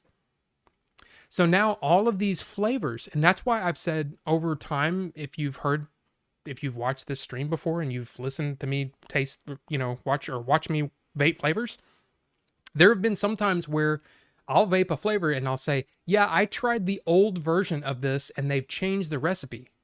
Well, it's because a lot of these recipes took diacetyl out of their liquids, and it makes the liquids not taste the same. So they're not as good as they once were with diacetyl. Again, very, very small amounts of diacetyl in vapes. So I don't think it was necessarily big tobacco. I think it was some probably some vape anti-vape advocate that was either being paid by Big Tobacco or Big Pharma or any of the other companies that might have been disrupted by the use of vaping products. Could be either. But no, it is a hoax. There has not been one case of popcorn lung in the history of e-liquid. It's never happened. You can look, and there are people that are, popcorn lung is this thing. No, if you look into it, it's never been, not one. And most of them are saying, and if you remember the whole e-volley scare, where it was electronic vaping something, it was basically that was also another hoax. And it was actually caused by tainted THC cartridges, which, if you know anything about THC versus e-liquid, this is an actual liquid. This is oil. So these are not compatible. Like if this was empty, I couldn't put this liquid in here and vape it. It would not work. And vice versa. The thing was, in a lot of cases, these kids were getting sick from these tainted vapes and saying, oh yeah, I was just vaping. When literally they were doing THC. And not only THC, but like black market THC stuff, where they were cutting these THC pods with vitamin E acetate, which is a thing. And it's, these guys would cut their oils with vitamin E acetate because they could, they could make more money because vitamin E acetate's cheap and they could put it in there. But the problem is people started getting sick from it. But then, there were kids that were getting sick from it and having all these, liquid in their lungs and all that kind of stuff. Yeah, that came from vitamin E acetate. This wasn't nicotine vaping that people were getting sick from. Because here's the other thing. Vaping is huge all over the world. And not one case of popcorn lung or e-volley ever happened in another country. What does that tell you? So anyway, yeah, it's a hoax. That was probably way too long. But there you go. Who knows where it started? If Rob gets pulled over, the cops are going to think he's hotboxing another type. I mean, that's definitely possible. Definitely possible. I think the vote was swung by those flavor names. I demand a recount. I mean, there you go. You've got your choice. Now you've got, right now, strawberry cheesecake is winning. Smash Mouth is winning. Eerie Solution is in second place. And the Apple Cookie Crisp, which could be amazing. Who knows? It's in third place. So we're going to give it a bit. All I can tell you is that this is awesome. This one's great. I love it. I'm going to vape the crap out of it. So there you go. In fact, I saw what's funny is, if you look at and this is probably not something that a regular person would actually get wind of, but I came across the recent study on like underage vaping. Not only underage vaping, but underage all the things like smoking and drinking and all this stuff. And the vaping numbers and the smoking numbers for underage kids are lower than they have been in years.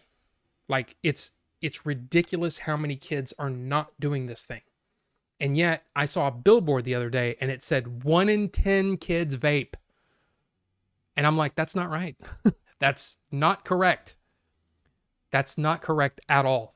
So, yeah. It's not true.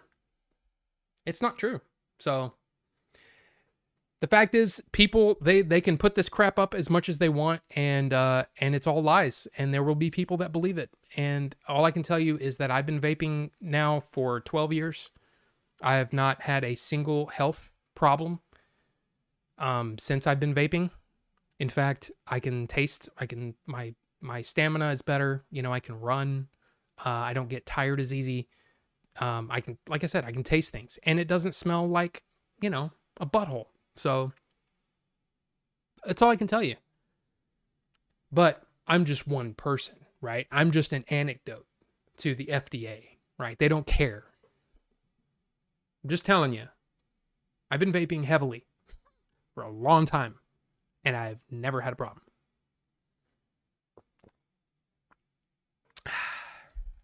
Anyway. There was a comment on Facebook on this cancer post that just pissed me off. The person was all, he's rich, he'll find a miracle cure like they all do. Then I went off asking, then why have so many passed? Look, the thing is though, who knows, man? I'll just say the elite in this country have ways, and I don't know what those ways are. I don't think it's equal across the board. So if you shake the banana more than twice, you're playing with it. You're right, Johnny. But I mean, at least I didn't give you the eye contact this time. Maybe on the next one. Off the nuck. Hit the button. SMPK329. Welcome. Good to see you. Now that I'm trying to imagine the taste, I might now be part of the smell haters. It's not that I would rather smell the stinky one, but now I'm going to want banana pudding. I'm telling you this. Okay. Just smelling. Honestly, it just smells like, a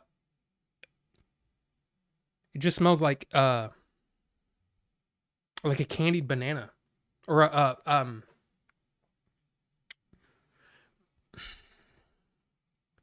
caramelized. It smells like a caramelized banana. I mean, I don't know about you, but I'd rather smell this than... But again, there's most vapes today aren't like this. You know, they're not big, super cloud chasey. I'm an old school vapor. You know, this is what we vaped. You know, when things really started blowing up and vaping really became popular, this direct lung stuff, I mean, most vapes today are like this. You know, I'm the one that's vaping these huge amounts. And I'm also vaping, I'm not vaping 50, like a lot of those pods that are out, they're 50 milligram. 50, which means that is, it's, is that right? Yeah, it's 5% of that 10 mils or whatever. It's 5% is nicotine. It's a very, very high amount of nicotine. This is not 50 milligram. This is 3 milligram. So 0.3% of this entire thing is nicotine. So it's a very low amount of nicotine, but I'm also vaporizing more. So I'm probably getting between 6 and 9 milligram if we were going to compare the two. But it's just because I'm taking more in, you know? Because right now I'm actually a little, I can tell I've had some nicotine, you know what I mean? Because I'm getting it a lot.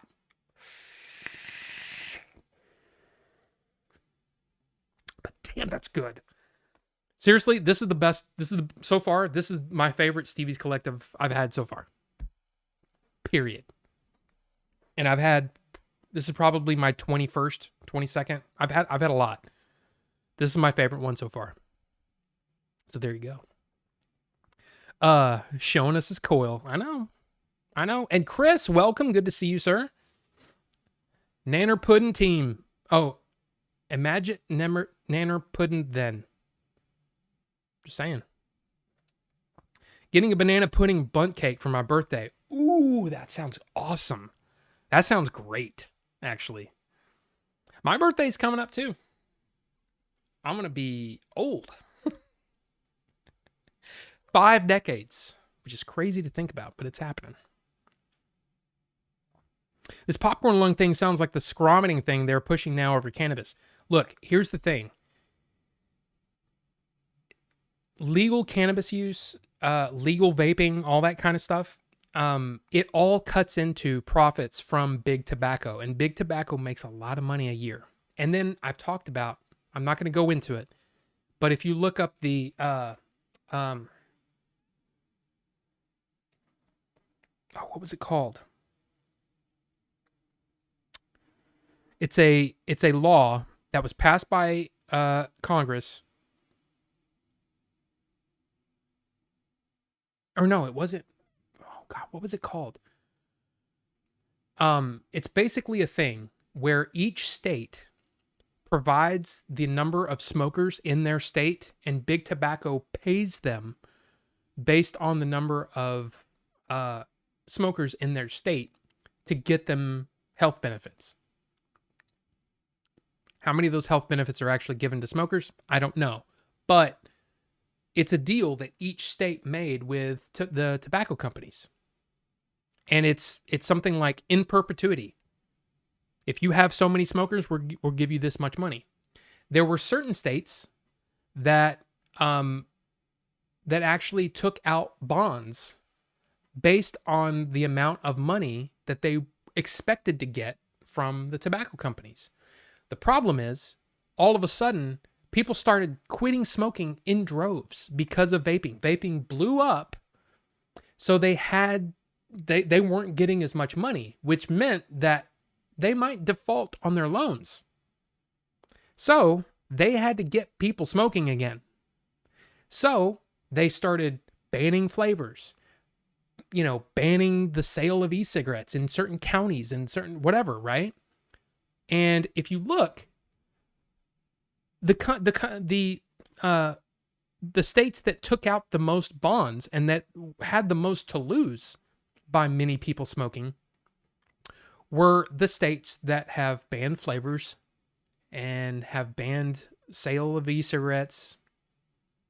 So California, Michigan, Massachusetts are, I think, the top 3. So yeah, it's pretty messed up.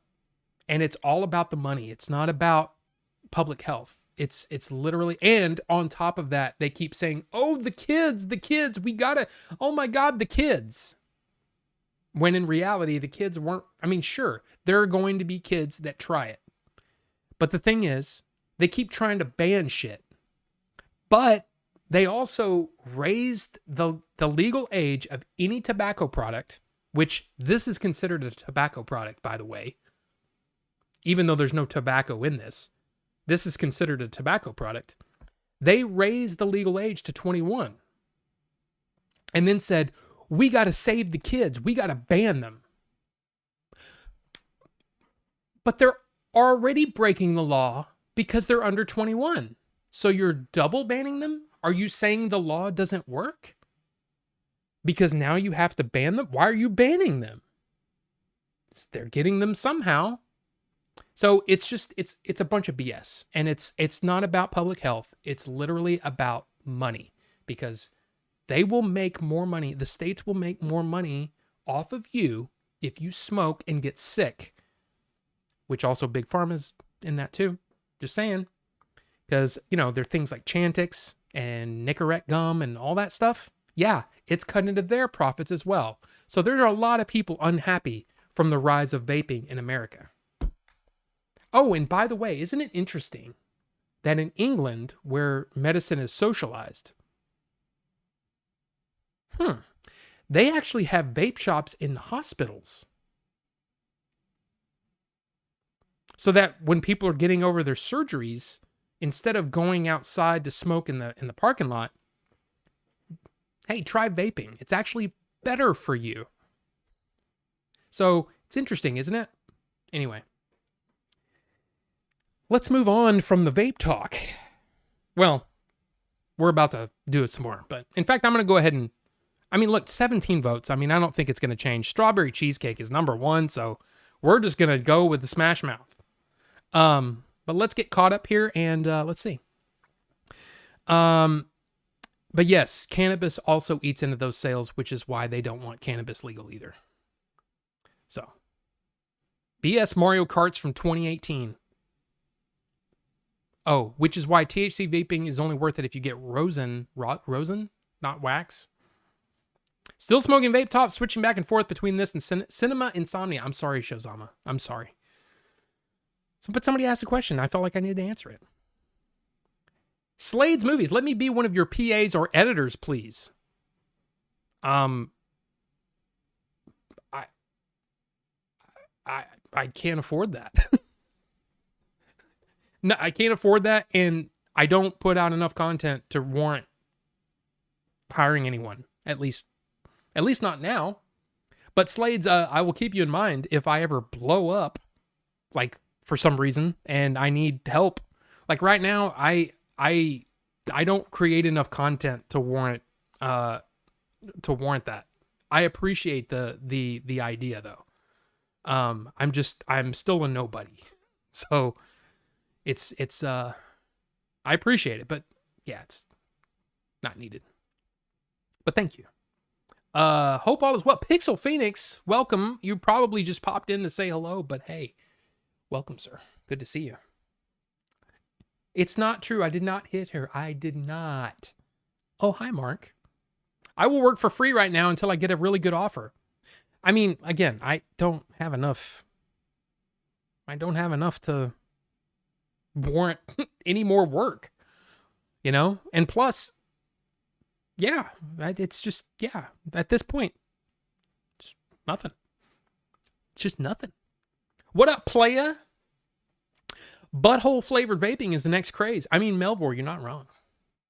I mean, or you might be right. It's like, I want it to smell like a fart in here. No, gross. I'm a huge cloud guy.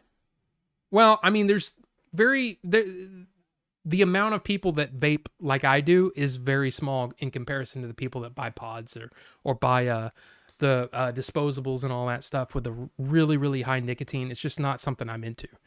I have one. I have a pod, but it's 6 milligram. And that's plenty. So I saw a guy make a video edit of Batman 89, cut it together with a guy vaping. Batman throws a smoke pellet on the ground and it cuts to the vaping guy as Batman goes up his nose. Wow. Yeah, I mean, yeah. It's nuts. 12 days until mine. Pisces up in this biatch. I'm an Aries, so I just hit 2 years off smoking. I miss it. Well, I mean, look, here's the thing. There are times when I miss it. I miss the the simplicity of it. This is a lot more involved vaping, at least the way that I vape. I mean, of course, you can just buy a disposable off the shelf and open it up and vape it. There's more involved. You got to rewick, you got to clean, you got to do all these things. You got to charge your batteries, all the things, but there's something about just and lighting it and I mean, most people, I would think most people would agree. Vaping isn't a cool thing. Oh, it's cool. You got all those clouds. But most people are like, what are you doing? But if somebody's smoking a cigarette, there's something, I don't know if it's movie history or whatever, but there's something kind of sexy to it. So I get it, but I'm not smoking again. I'm just not. So I get it, Justin. I get it. You got to be older for tobacco compared to alcohol. Well, not here. In Texas, it's 21 across the board. Oh, won't someone please think of the children? I mean, I always think of that Simpsons episode. Yes. So I have to shake. Is that sexy? Oh my God. All right. So this should be mixed properly. We got to go off the nut and see. Oh my gosh. Okay, that smells really good. Again, not always the case, but that smells amazing. Okay. Does anybody... I'm trying to think of what it is. It honestly tastes like if there was a strawberry Dimetap. That's what that tastes like off the nut. It doesn't taste great off the nut. But just like that banana one there, that banana pudding, I could not taste the richness of... I could only taste the banana, and the banana tasted really good. This one, this tastes like a strawberry medicine of some sort. Like a strawberry cough drop. Or something like that. Oh, and you can also tell that this one's not anywhere as powerful as that one is. This one definitely, it has a chip in it and all that kind of stuff. So this is regulated, that is unregulated right there. So, okay. I mean, it smells good, but you never know. You just never know. Okay? You just never know. But let's see if I can do this so you can see. Is that in the hole? Yes. There you go.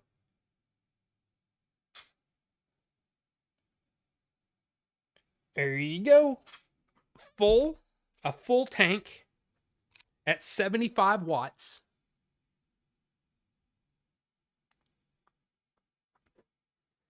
Here we go. Smash Mouth, which is the strawberry cheesecake that you guys picked as the second flavor. 47% of the vote. See, what I was going to do is I was just going to vote whatever came in second. But then I was like, but what if somebody really wanted another one? Because they really wanted the banana pudding, but they wanted a different one. So I figured I'd give it a shot, but I think that's the exact same, if I'm not mistaken, strawberry, blueberry, apple. Oh, strawberry, apple, blueberry. So actually, yeah, strawberry still came in second. So strawberry cheesecake that you guys picked, the second flavor, let's go.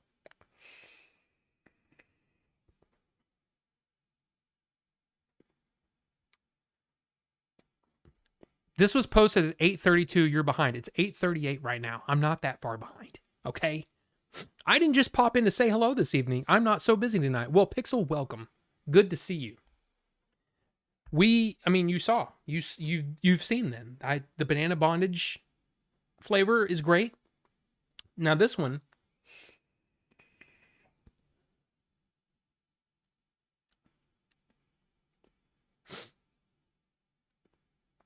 Let me just say this. I'm a strawberry cheesecake fiend, okay? You give me a strawberry cheesecake, like you can't just give me a slice of strawberry cheesecake, great. But if you give me a whole freaking strawberry cheesecake, it's gonna be trouble time because I'm gonna eat a lot of that thing. In fact, I'm probably gonna eat so much of it that it's gonna make me sick. That's how I am with strawberry cheesecake. I love it. So I don't know, man.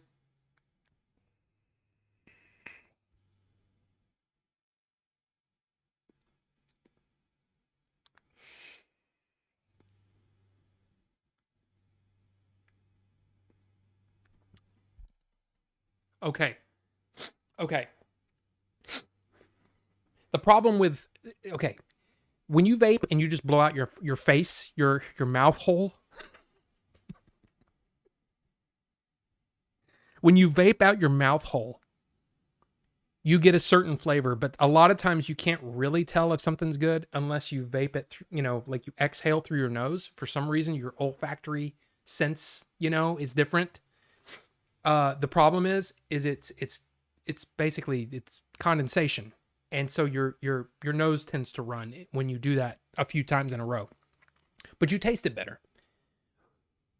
So you know how like you've got a cheesecake, excuse me, you got a cheesecake, you've got the crust, and that crust is usually like a graham crackery crust.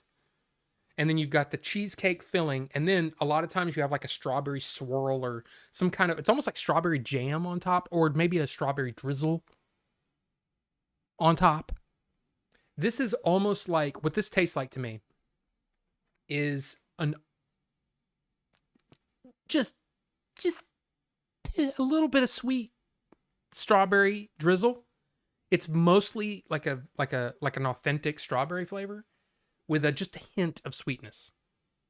And then the crust. And a little bit of like a generic creaminess. I don't get the rich cheesecakey kind of flavor. The actual cheesecake mixture. It's almost like I don't know what you call that. So it's almost like without the cheesecake part. You just got the crust and the drizzle, and just a random creamy flavor.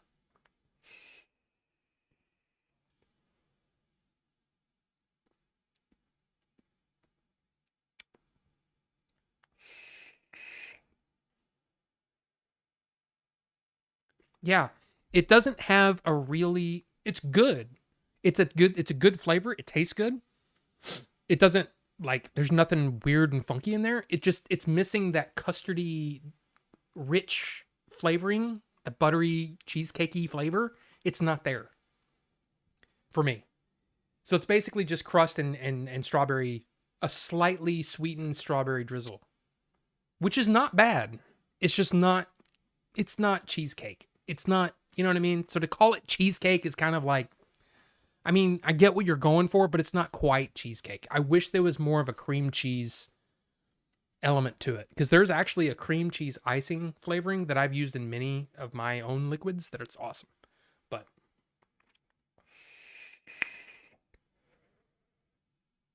yeah, too much. Yeah, SMPK.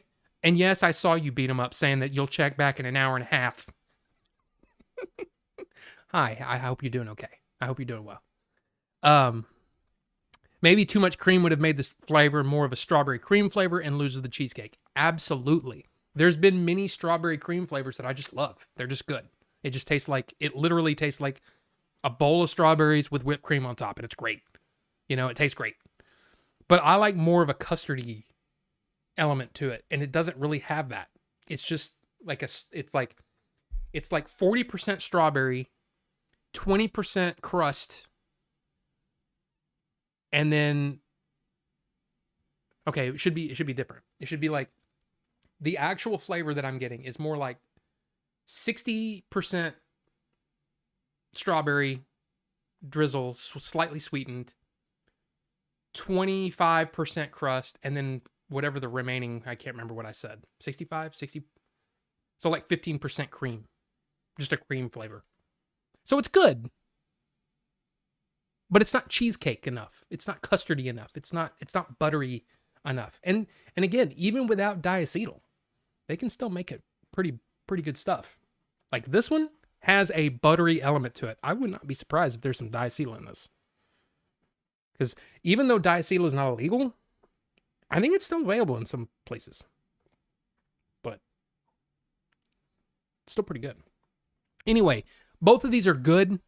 The winner absolutely for the night is the S&M Bondage, which is basically just a really good banana pudding. So there you go. I didn't just oh yeah, you already said that. I'm trying to finish my 12 milligram nicotine one. It's rough, but the flavor's good. It's just harsh with the nic level. Yeah, you need to come down some. You especially if you're vaping direct lung instead of like mouth to lung. That's a lot. Jacob Baranowski, what does this mean for James Gunn's Superman 2, Supergirl, Snyderverse? Exactly, Jacob. There's a lot to unpack there, and we're about to get into that once I get caught up. We're going to get caught up really fast, and then we're going to get into this Paramount stuff because this is crazy. I'm cool when I light up cigs, just squeeze it on your tongue. I mean, look, I used to love smoking, man. I didn't want to give up smoking, but then, and I vaped and smoked for like 3 years or 2.5 years, whatever. I did both. But then when I realized that the government wanted me to smoke, it pissed me off. It made me mad. And it's like, screw you. You want me to be sick. You want to make money off of me. Screw you. I'm not doing this anymore. So I actually quit, not because of the health reasons or anything like that, but basically out of spite, which is very unique. I think most people just accidentally quit and they just move over to vaping with no problem. No, I enjoyed both for a long time. It wasn't like I was trying to quit smoking. I definitely cut down my smoking. I would only smoke like 1 or 2 cigarettes a day. But I quit completely and quit buying them and everything because I was like, screw you guys. I'm going home. You know? I pulled a Cartman on them. Screw you guys. I'm going home. Yeah. So there you go. There you go. If you can be drafted to war at 18, you should be able to vape at 18. I mean, you're not wrong, Slades, but when does any of that crap make sense? I represent the family of Orville Redenbacher, specifically great-grandson Orville IV. We hear this talk of popcorn lung and we're pissed. Cease and desist at once. Also, Orville IV blows dank clouds. Yeah, see, that's the thing, though. It's,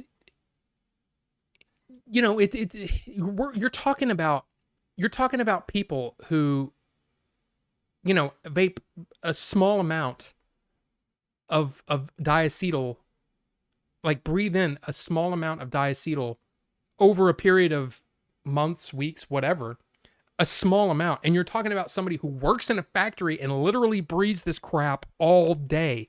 Those people got sick. No vapors gotten sick.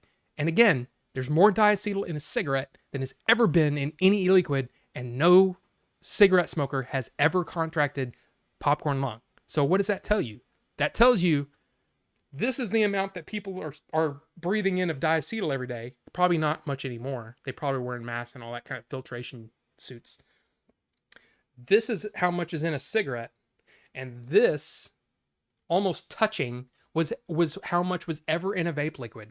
And yet, no cigarette smoker had ever gotten it. So what does that tell you? It tells you it's bullshit. It's just bullshit. And it's because they want you to smoke. They want you to smoke. Because they make money off of you. And I think that's crap. You almost missed this hole. I know. And I do have a full tank. I mean, mostly full, because I've vaped a few. Okay, that was at what? Probably 8:40, and it's 8:48. Beat 'em ups. An hour and a half.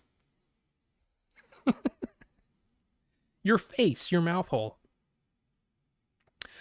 And Justin asked a really interesting question. Why don't you smoke cigarette flavor vape? Does coconut mango sprinkle frosted cupcakes really taste that good?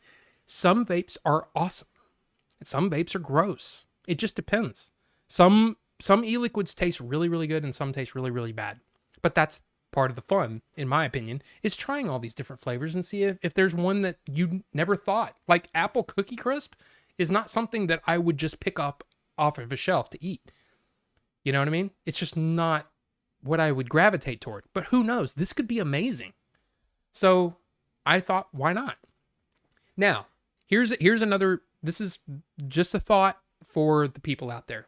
Let's say this is what the government wants. They want to get rid of all flavors, and the only thing available as a vape flavor would be a cigarette flavor, like tobacco flavors.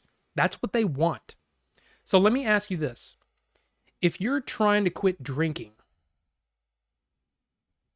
but the only thing that you're allowed to drink is non-alcoholic beers, how well do you think you would do quitting alcohol if the only thing you had to drink was non-alcoholic drinks? There's a part of the reason why it's so easy for a lot of people to make the switch from cigarette smoking to vaping, and why, and of course, again, up to, at least 95% safer, according to the Royal College of Physicians in the UK. That's what they've said, and they've maintained that for 10 years. So that's a thing. But anyway, a lot of reason why people go from cigarette smoking to vaping and they quit cigarette smoking completely is because there's a dissociation. Vaping to them becomes a different thing from smoking. If all you had was a cigarette flavored vape, you may not make that transition as easy. So for me, it wasn't like I said, I quit out of spite. So I'm not a good person to use in this case. But the fact is, I don't like the flavor of these. It's an artificial flavor, and it doesn't taste like a cigarette does. You know what I mean? None of them do. So for me, I like the fact that I'm completely dissociated from the taste of a cigarette when I'm over here vaping banana pudding or strawberry cheesecake. Excuse me. You know what I'm saying? So the idea that the government wants you to just, oh, no, you don't get to enjoy the flavor here. No, you're going to taste, you just want butthole flavor. That's what you want. You want burning embers. That's the flavor you like. And then they keep saying these things about, well, adults don't like flavors. Oh, really? Why is there a dessert menu in every restaurant? You're telling me adults don't like flavors? Only children like flavors? You're an idiot. It doesn't make any sense. So anyway, that's why. It's because, number one, I don't like the flavoring of a cigarette or a pipe tobacco in a vape. I've just never had one that I really like. And two, I like the idea that it's completely separate. It's dissociative, So again, use the example of somebody trying to quit alcohol.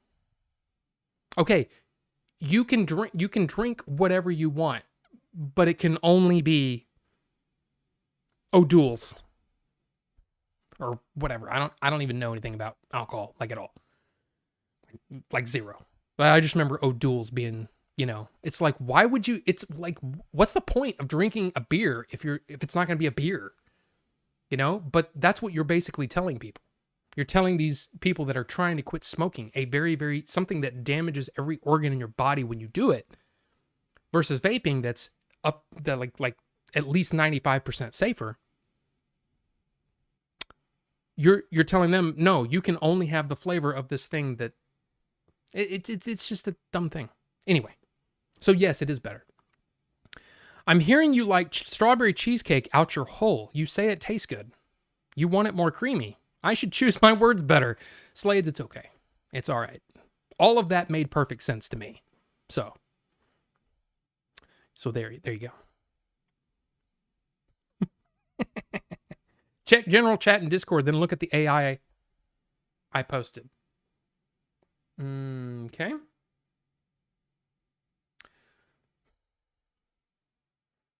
Wow. Just wow. Why am I a dragon? And why do I have awesome hair?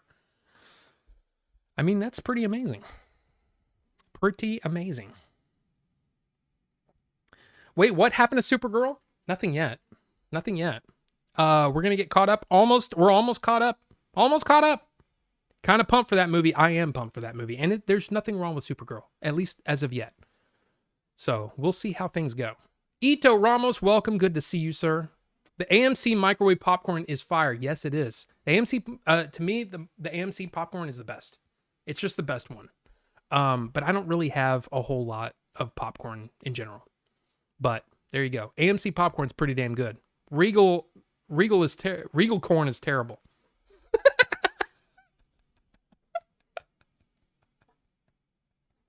Jeez.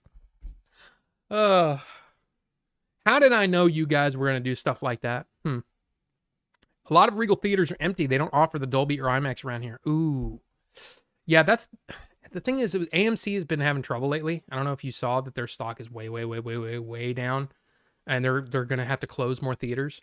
But the fact is AMC has Dolby, the Dolby cinemas, which are, I mean, to me, my favorite cinemas to go to as far as like when I see Dune 3, I'm going to Dolby Cinema. Okay. I don't give a crap about IMAX. I never have. I think IMAX is cool, but I also don't like the seating, and I don't like the fact that the screen's like this and the seating is like this. So you're staggered. And when you look down, it's kind of like you feel like you're going to fall. I don't like the actual IMAX stuff. It's just not my thing. Dolby Cinema is just a theater with really, really good sound and a beautiful image. So I just like Dolby Cinema better. My nephew and his girlfriend gets a big bag of popcorn from the theater to go and watch his movies at home instead. I mean, that's a thing. But I'm talking about just the AMC. To me, the AMC microwave popcorn is one of the best single ones. But again, it is really fattening. As far as a snack goes, it's pretty dang fattening. Why? Why?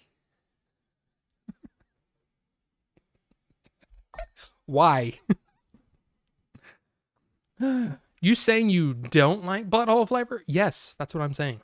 That's what I'm saying. A badass fire-breathing goat. Well, it kind of looks like a dragon. Kind of. It's kind of cool. I like how the doors are burnt. I didn't notice that the first time. That's pretty funny.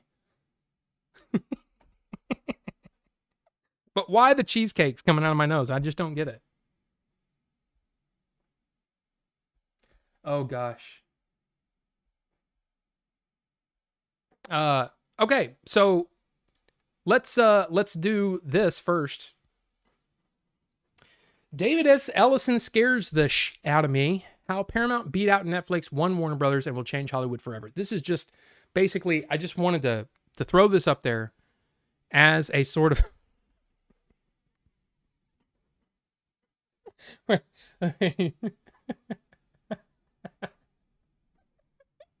oh, you guys.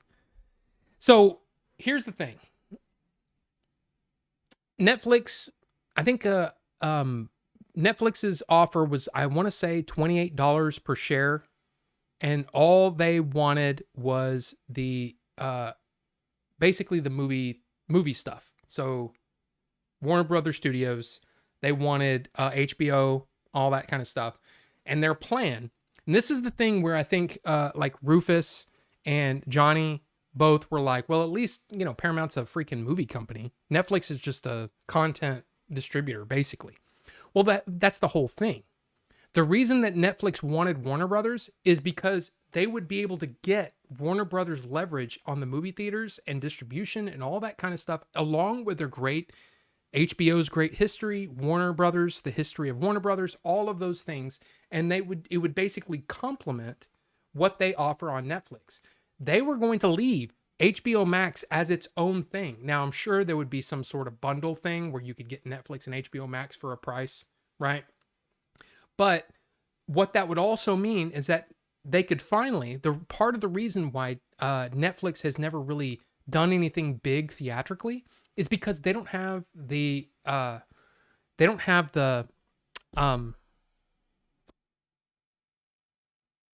guess what is it? Gosh, I can't think of the term. It's not their business. Theatrical has never been their business, right? So trying to get the studios or the theater, the theatrical exhibition and all that kind of stuff behind them is really, really hard. You kind of have to make deals and all that kind of stuff. If they were able to say, hey, we're going to take this Netflix film and we're going to put it in theaters and give them a 45-day window, just like normal, who knows what could happen. And I mean, we saw that K-pop Demon Hunters was a unbelievable success that nobody saw coming. So if they had been able to immediately pivot and say, let's throw it into theaters, they could have made so much money on that. But they don't have the infrastructure for the theatrical presentation. So they looked at Warner Brothers, acquiring Warner Brothers, not the channels and all that kind of stuff. Because if you remember, we talked about it on this year's stream, that Warner Brothers was going to split the TV part of their business off. So you'd have the studios, HBO Max and HBO and all that kind of stuff here. But then all of the other channels that they own, CNN and the Food Network and all that other stuff, that would go into a separate thing, and they would sell both companies separately. That's what they were going to do. Netflix was only going to buy the movie section, or the movie part. They weren't going to buy all this other stuff. So they offered, I think it was $28 per share for the movie part. Paramount offered $30 per share for all of it. So they said that basically what they were saying is that they think that all of this is only worth $2 per share, all of the networks. So a lot of people were saying things like, well, Netflix is just trying to kill the movie industry. Well, here's the thing. If they wanted to kill the movie industry, they could buy just about every theater chain. Like, they could just buy every theater chain and run it into the ground. They didn't do that. What they wanted was to get into the theatrical business.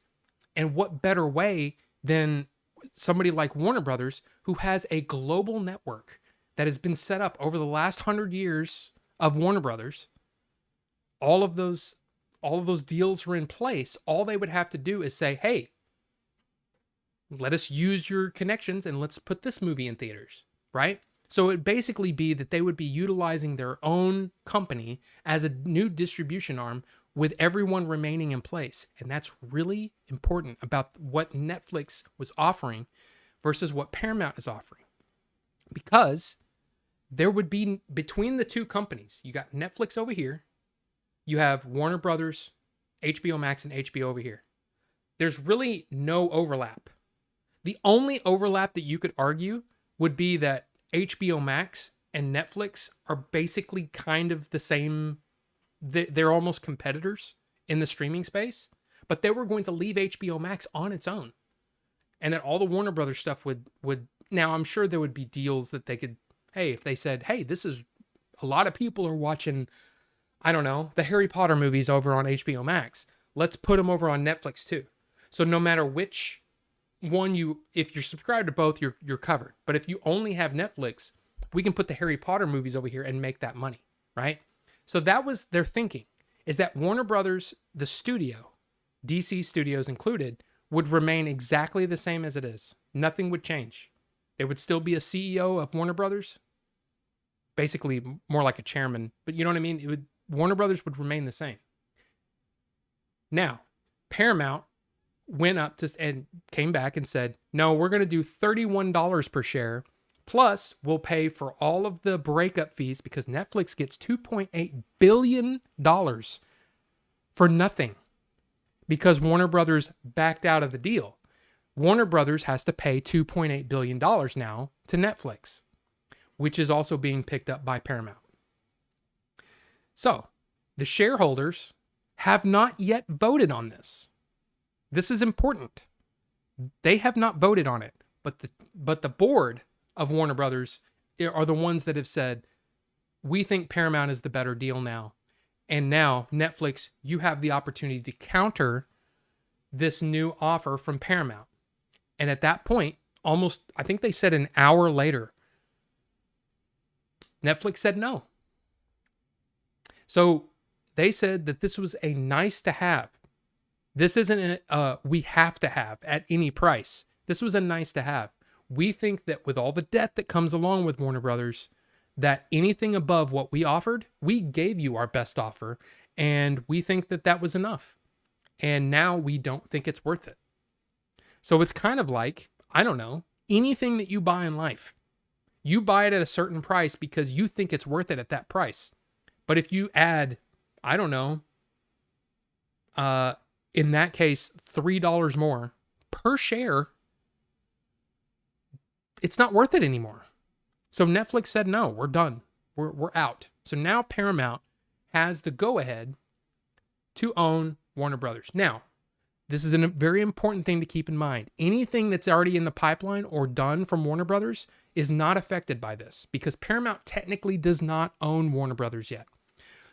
The shareholders at Warner Brothers have to vote on it, which they'll probably, honestly, they'll probably vote on it and they'll probably approve it. But it still has to go through all of the stuff through the, all of the federal stuff, right? The business stuff, all of that. And in this article, they said that it will probably take between 6 to 12 months, which means at this point, Warner Brothers is working as normal right now. So things that are already in the pipeline or that have already been shot, not affected by this whatsoever.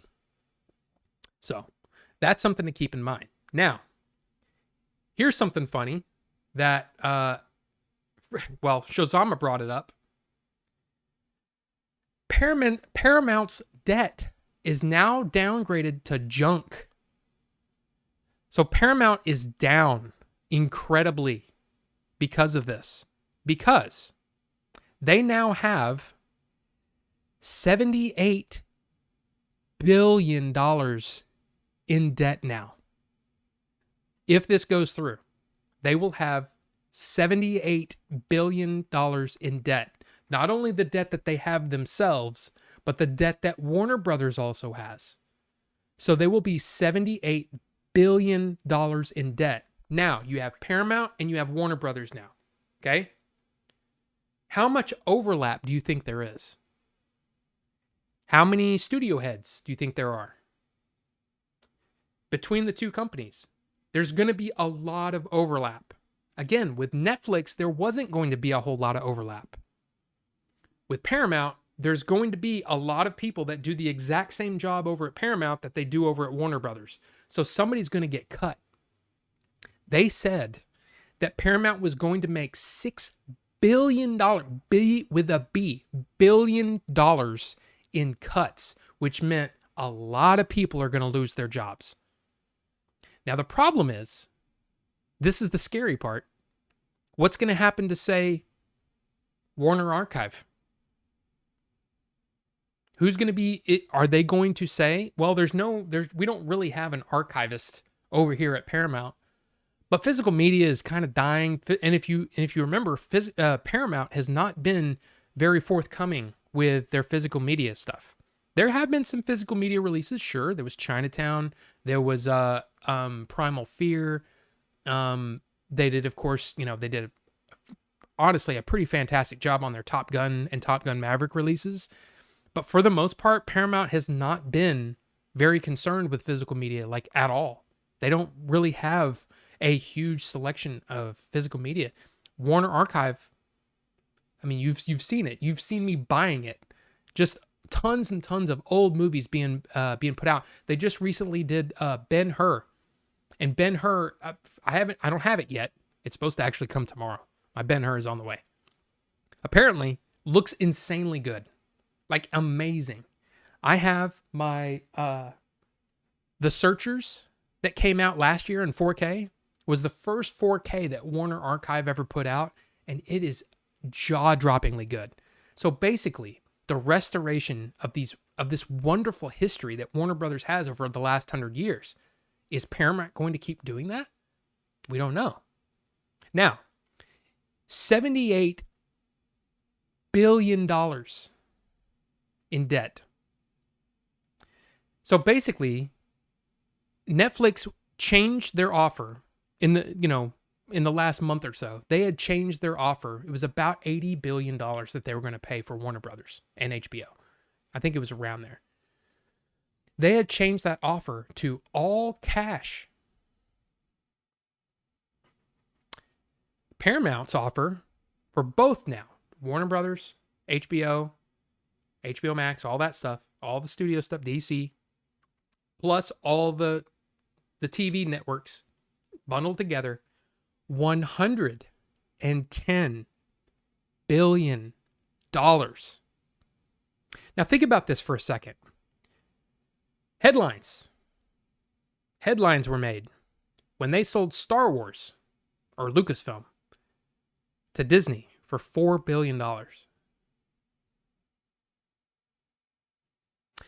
They sold 20th Century Fox to Disney, or 20th Century Fox was purchased by Disney for about in the $80 billion range. They're paying $110 billion for this.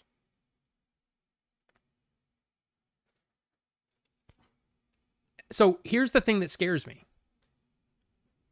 Paramount stock has tanked.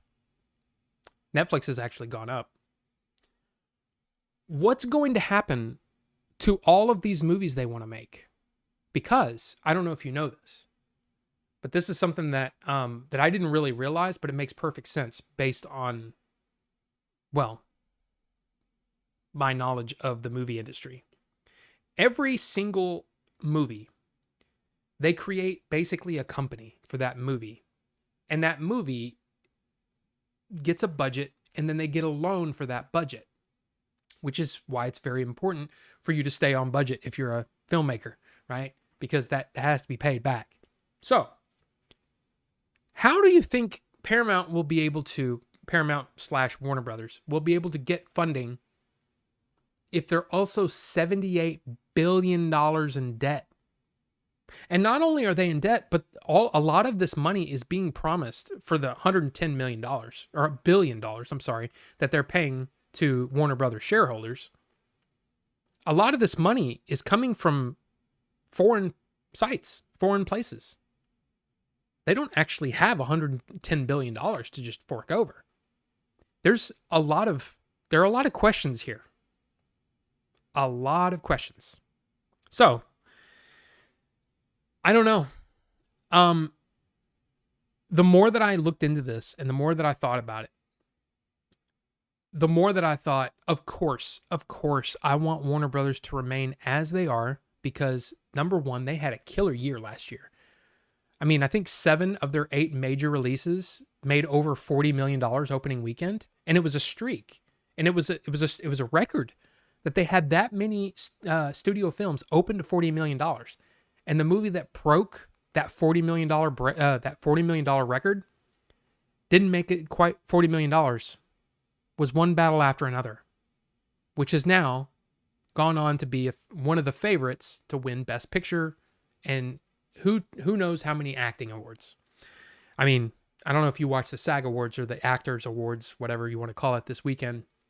I did not, but I saw the results, and it's very interesting that a lot of movies, or a lot of the categories where they thought, oh yeah, freaking Timothy Chalamet is going to win from Marty Supreme, but Michael B. Jordan won for Sinners. And then Amy Madigan for Weapons, Best Supporting Actress. So I don't know. It's going to be interesting to see. Oh, and Sean Penn won for Sinners, or for One Battle After Another. So if you look at that, it's like, holy crap. So 3 of the major acting awards from the Actors Awards came from Warner Brothers films. Warner Brothers has been killing it. Now, here's what's funny. I looked at the upcoming slate for 2026. Paramount has 1, 2, 3, 4, 5, 6, 7, 8 movies. Warner has 1, 2, 3, 4, 5, 6, 7, 8, 9, 10, 11, 12, 13, 14, 15, 16 movies. They have double the amount of movies. Total, 24 movies. But Paramount, or David Ellison, said that he wants to release 30 movies a year. How are you going to release 30 movies a year when you're $78 billion in debt? Like, how I don't understand how this is going to work. It scares me. But anyway, listen to Paramount's slate. Primate. Scream 7, which actually was number 1 this weekend. Good for them. I hear it's terrible, but number 1. Passenger. Scary movie. Jackass 5, Street Fighter, Ebenezer, A Christmas Carol, which is with Johnny Depp, and Focker's in Law. Warner Brothers, Wuthering Heights, which I heard was not very good. The Bride, which comes out this weekend. They Will Kill You, never heard of it. Lee Cronin's The Mummy. I haven't actually seen the trailer for this, but I hear some interesting things. Mortal Kombat 2, which I don't know if you saw the trailer for that, but man, this latest trailer made me go, holy crap, this movie might be good. Animal Friends, I don't know what that is. Supergirl, Cut Off, Evil Dead Burn, the next Evil Dead movie. Flowervale Street, I saw Anne Hathaway's name, not sure what that is. Practical Magic 2, Nicole Kidman and Sandra Bullock, that came out like 30 years ago, didn't it? Anyway. Digger, which, if you remember, that's the Tom Cruise movie that's directed by, is it Inarritu that's doing that one? I think it is. So, and I hear that movie's kind of going to be crazy. So that's coming. Clayface, which is a DC Studios. The Cat in the Hat, the animated film. The Great Beyond, don't know what that is. And then Dune Part 3. So, I just don't know, man. And the idea that so many of the people that I think are doing some amazing, absolutely amazing work over at Warner Brothers,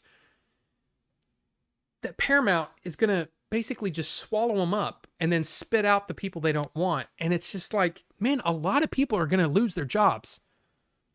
This is going to be bad for the corporate industry at Warner Brothers, and no telling what it's going to do to their actual movie output. I have no idea. So, and again, what's going to happen to physical media? You know, I think Warner Archive is amazing. I love what they do, and all that big Tom and Jerry set that came out. I mean, there's so much great stuff. I mean, I hope that remains. I hope that they keep that, that in place, because man, it's great. So I don't know. And the idea that this may not even happen. Apparently David Zaslav, who's the CEO of Warner Brothers Discovery as of now, apparently said, well, if this doesn't go through, we get $7 billion from Paramount and it'll be business as usual. Now, here's the thing that bothers me. And again, I granted haven't read everything, but the idea that David Ellison is the head of Paramount Skydance, it's really just Paramount now, hasn't really said a whole lot about what he wants to do with Paramount. Because Skydance came in and basically bought Paramount. There hasn't been a whole lot of, hey, this is what we're going to do.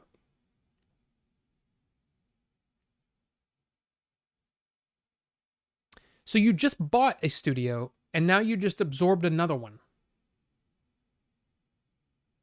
Why? Why not make Paramount better? Like you took over Paramount. Why didn't you just do that and then worry about something else later? I don't know. I don't get it. But there's just a lot of, and there's also, this was something, it was kind of funny because the John Campea show, again, not to get political, but the Ellisons are friendly with Donald Trump, right? They've already had, because CBS is owned by Paramount, they've already had some trouble with, what's his name? Late Night, Colbert, right? Apparently they're going to fire him. Who knows what they're going to do when they get over to HBO and all that other stuff. Oh, by the way, HBO Max will be absorbed into Paramount Plus, even though HBO Max has a better interface and many more subscribers than Paramount Plus. No, HBO Max will be going away and will be absorbed into Paramount Plus. That's a bummer because I don't like Paramount Plus as much, but whatever. It's not up to us. That's really what it comes down to. It's not up to us. So as a consumer, it's it's worrying because, and especially somebody who loves, like I said, man, I love Warner Brothers. I have for 30 years. Ever since I got into home video stuff, Warner Brothers was always the one that seemed to be, looking out for the consumers. Now, I mean, have they done things that I don't agree with? Of course they have. Especially under AT&T, when AT&T owned them. Wow, they did some stuff that I did not like. But there's just, I don't know, man. It's like Netflix was almost like, hey, man, we're gonna make our content's gonna get better because of Warner and HBO, and we're gonna just basically be there to support them and make it all great. And of course, like I said, Warner Brothers had a killer year last year. So they were looking to let them continue that. They weren't going to just kill the movie industry. They were taking we were able to utilize their knowledge to make our stuff better and use their theatrical distribution stuff, their knowledge, and apply that to our own content. And maybe every now and then there might be something that we put out that's worthy of a theatrical release, a full 45-day theatrical release. That's another thing that Ted Sarandos had promised, was a full 45-day release for Warner Brothers movies. So it's almost like under Netflix, everything would have pretty much remained the same, except they would have just been basically supported by Netflix. Paramount is going to absorb it and spit out the duplicates, basically. And meanwhile, $78 billion in debt. That just scares me, man. It scares me, and I don't know what's going to happen. I don't know what's going to happen, and it scares me. With Netflix, I kind of had an idea. Now, of course, you could argue you believed Ted Sarandos. Well, here's the thing. It's something that John Campea said, and it made a lot of sense.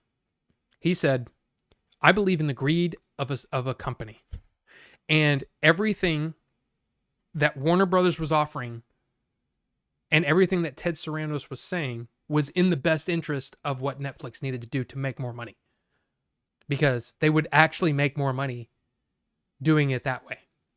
So it made sense to me, and I don't know what's going to happen with Paramount. Now, again, who knows? Who knows? This thing may still not go through. But what really bothers me is that nobody really cares when it gets to this point, right? When it's shareholders, because the shareholders don't really care about Warner and the legacy of Warner. They just have a thing that they own, and they're going to get more money for the thing that they own. So they're going to just basically wash their hands of it.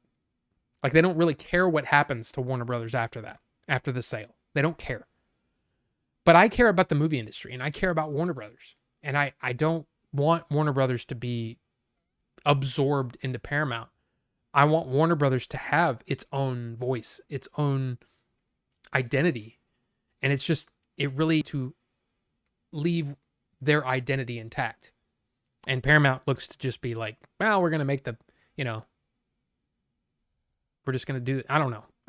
Oh, and sorry, I didn't actually say this, but John Campea had said that he believed that there was a good chance that that James Gunn may not,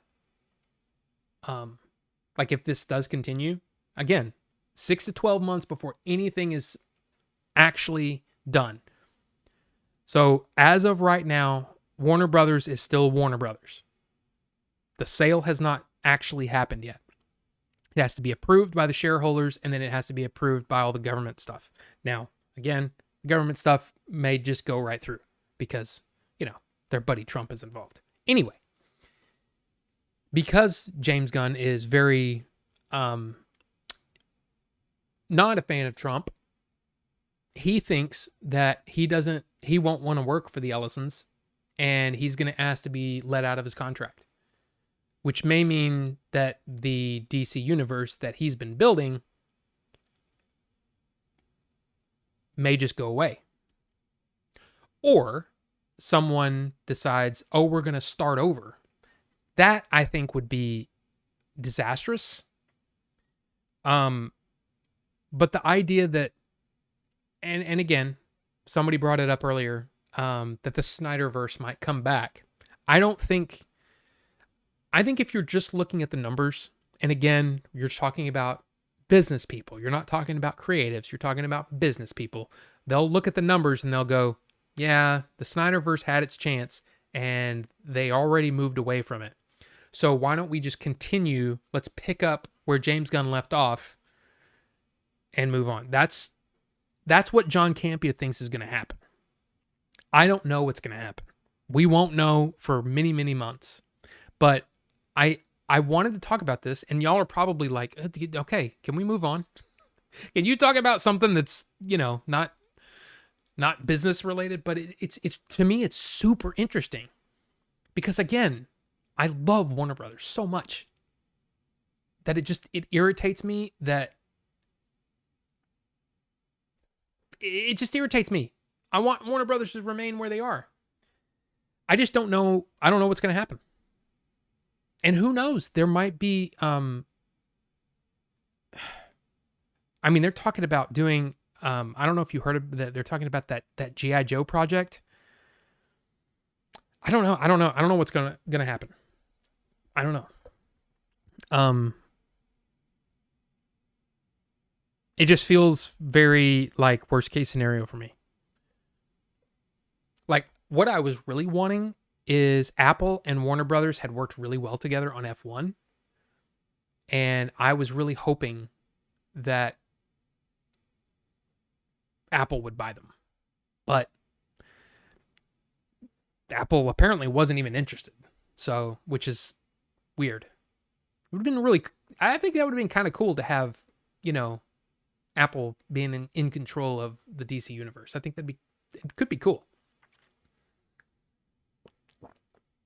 Anyway, I'll move on now. I don't know. Let's see what you guys said. Netflix is in the business of doing one thing, canceling Mindhunter. I hate them. Well, look, here's the thing about, and this is about anything, and you have to keep this in mind. The studios, I'm talking about the studios, the Netflix, it doesn't matter. Whoever's in charge of the money only looks at the bottom line. They don't care if people like it or not. It could be the worst thing ever. If it makes them money, they will pump more money into it. That's why the Transformers movies kept being made. Because those suck. Anyway, I'm just telling the truth. Transformers made money. But they kept making them. Mindhunter is one of those shows that was very expensive and it didn't bring them the return on investment that warranted more seasons.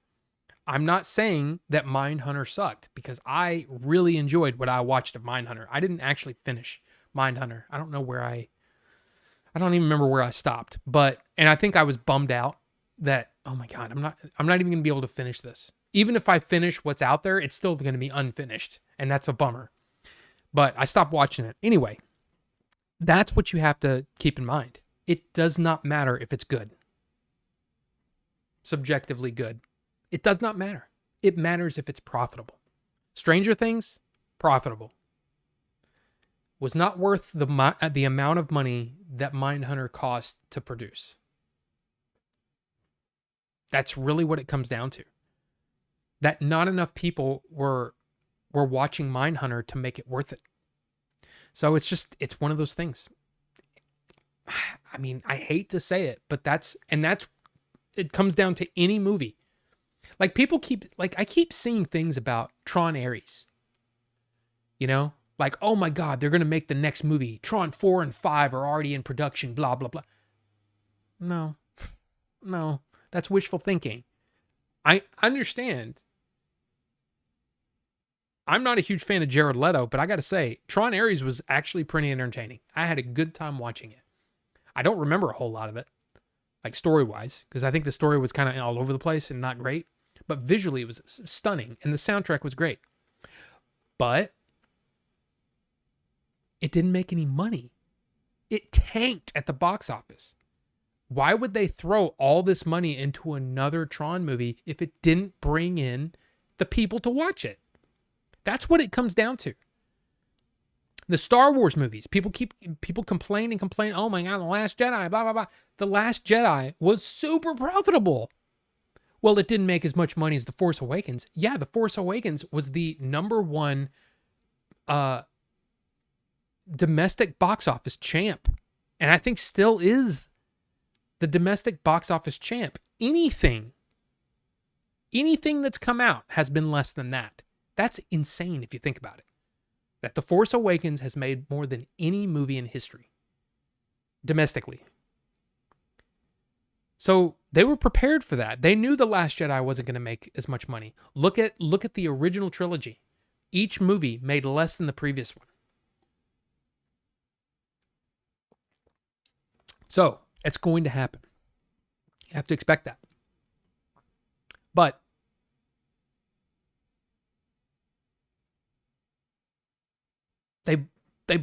all three of those movies made over $1 billion, incredibly profitable movies, the Star Wars movies. And a lot of people, I won't watch them again. I haven't watched them in years. But they don't care. All they care is that they made money from it. It does not matter if you like it or not. What matters is if it's profitable or not. Do you think all the people, the shareholders at Warner Brothers, care what happens to Warner Brothers after it's sold? No. They don't care about the legacy of Warner Brothers. They don't care about anything except the money it's a business proposition. It's a business transaction. That's it. And that's the problem. And it's the thing that's always fascinated me about Hollywood is the difference between the creative mind and the business mind. The business mind only looks at dollar signs. So when you come up with a great idea and you go into these business people and you pitch this movie, you've got to you're not just saying, hey, this is a really great story, I think we should make it. You have to prove that this is something that people are going to want to watch and that people are going to come to and it's going to make a ton of money. You have to be 100% convinced and go in there and try to sell that. They don't care if the story's good. They care if they make money from it. This is an absolute waste of everyone's time, except for the fact that it's going to be really profitable. And they'll say, greenlight that son of a bitch. That's the way the movie industry works. They don't care about legacy. They don't care about whether people will watch it. Creatives worry about that. The creatives think about the fact that, oh my God, this is going to be a movie that people watch for centuries, for decades. This will be a movie that will be studied in school. They think about those kinds of things.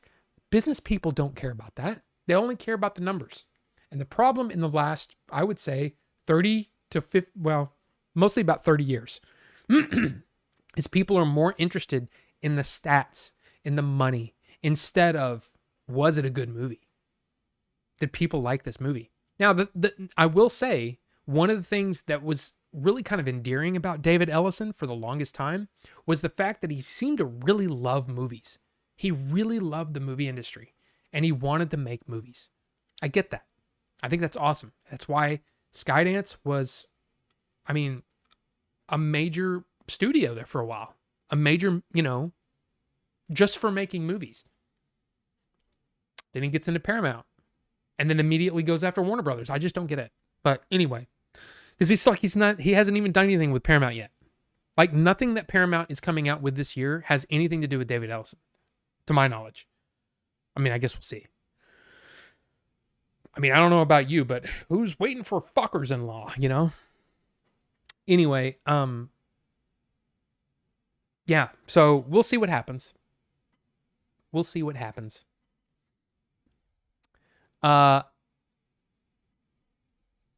Because I vape cheesecake? I get that, but wait, did I say on the I became a tiefling?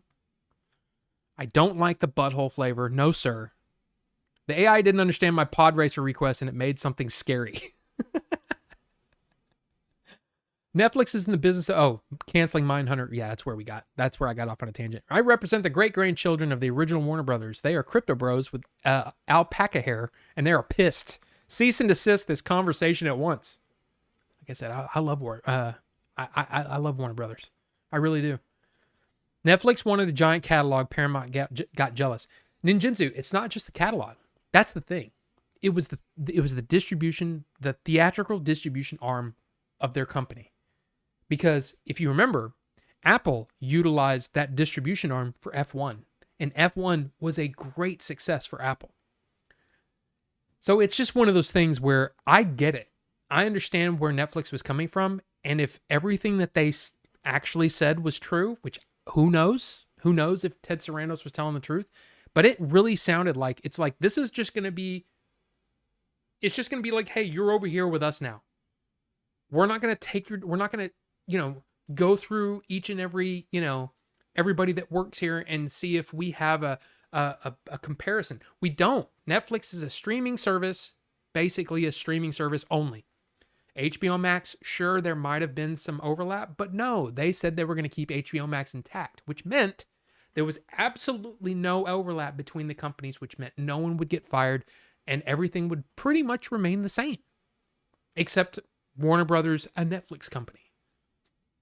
And that a lot of Netflix movies might make the transition over to the being theatrically released. Like Wake Up Dead Man would have been a great one.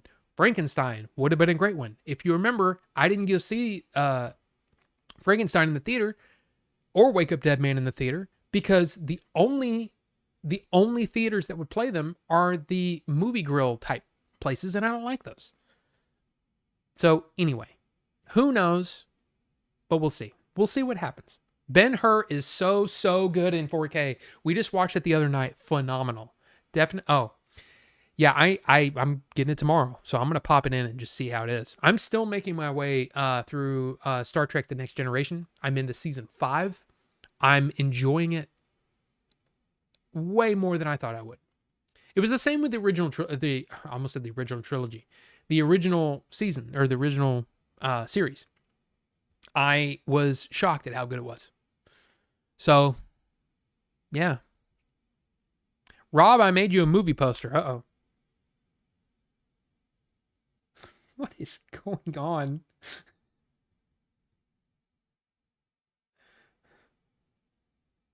What the hell?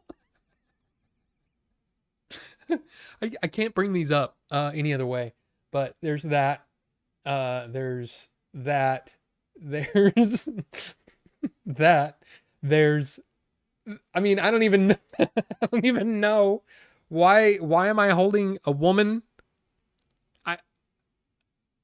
And why she look shocked at me? I don't know. And then his nose is a weapon, saving her is his mission.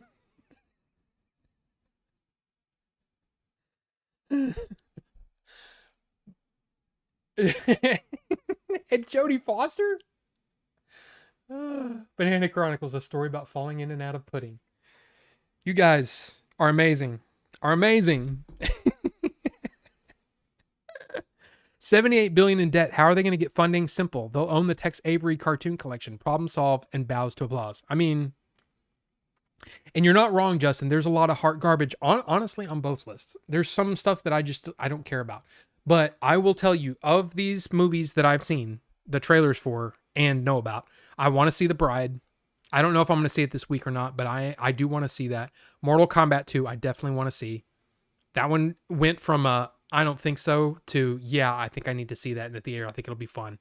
And of course, my wife is too. Supergirl, I've talked about Supergirl many times. This was not going to be something that was going to be on my list, but I read the comic, the graphic novel, I guess, the collection of this run, Woman of Tomorrow. It is phenomenally good. I love the story so much that, and from what I've seen in the trailers, this could be really amazing. Like, this could be, it kind of gave me Guardians of the Galaxy vibes, the trailer in parts, but the story is really cool. And I love the fact that Supergirl is not, she is totally not the big blue Boy Scout. Superman Kal-El was, basically jettisoned from Krypton before it blew up.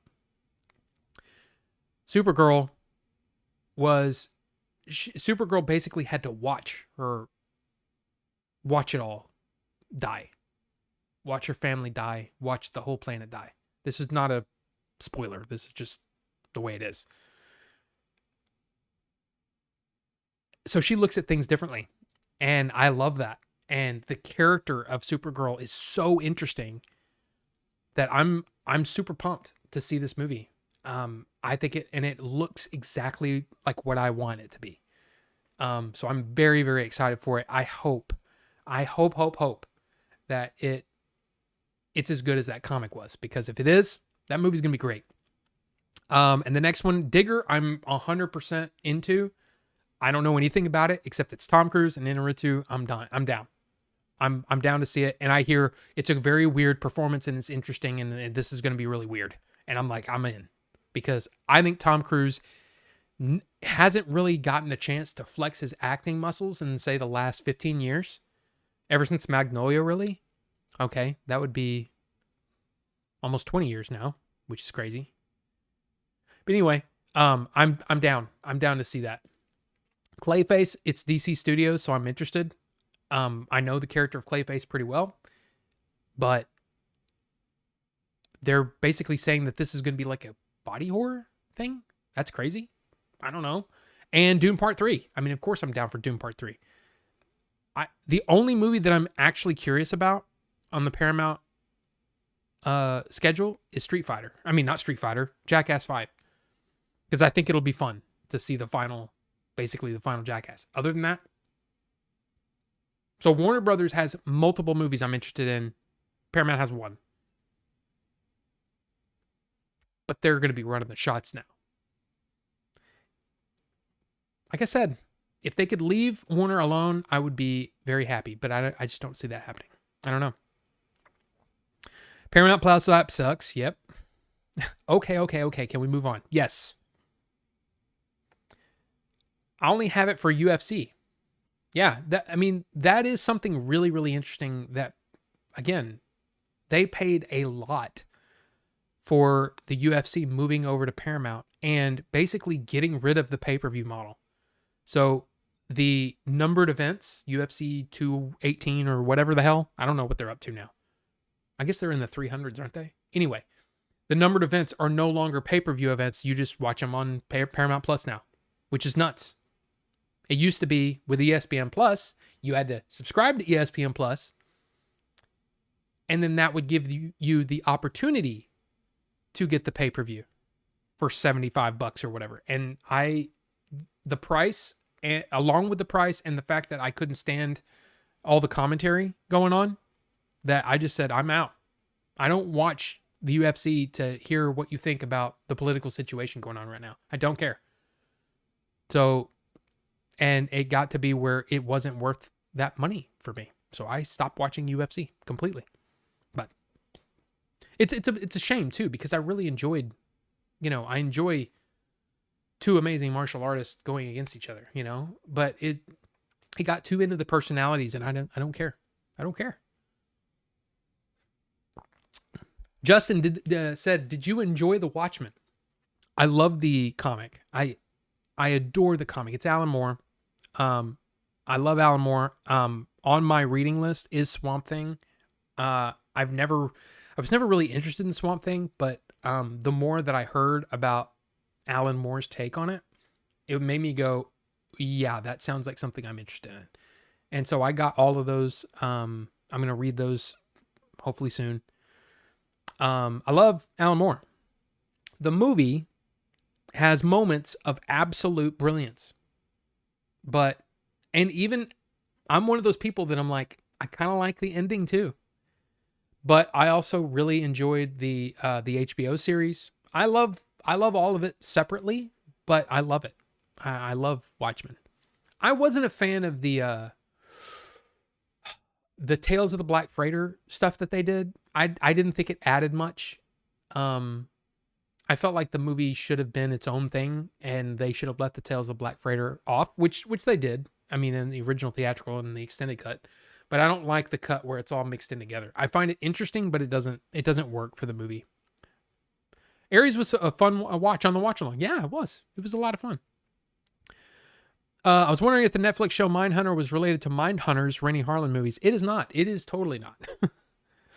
Netflix justified Coas, but won't find Mindhunter. Get out of here. But I know what you mean. I still hate everything. Chaos. No, I get what you're saying, and it's just one of those things that sucks. Mike's Film Fix. What's going on? Good to see you. I'm sorry I didn't say hi earlier, but I'm just getting caught up here. But yeah, beautiful stuff. Beautiful stuff. I thought Mindhunter was really, really great. And the more that I watched, the more bummed out I got that it didn't actually get its ending. So I'm just like, I don't know. So anyway, but good to see you, Mike. Did I pick up Excalibur? Melvor, I did. I have it. I haven't watched it yet. I hear that the transfer is absolutely fantastic. I am so behind in my movie watching for many reasons, but number one is that I'm watching Star Trek The Next Generation for the first time. And I don't know how, I think it's 170 something episodes. It's taking a long time to get through it. And I got to say, I'm loving it. I'm loving it so much. So it's one of those things where I always wanted to watch it. And I knew that I was going to pick it up on sale when it came on sale. And it's just the movie that, or I mean, I have an unbelievable watch list right now. It's stupid. But I'm going to do a review on it when I'm done. And in fact, a lot of these movies here, there are movies in there that I'm like, I want to review that.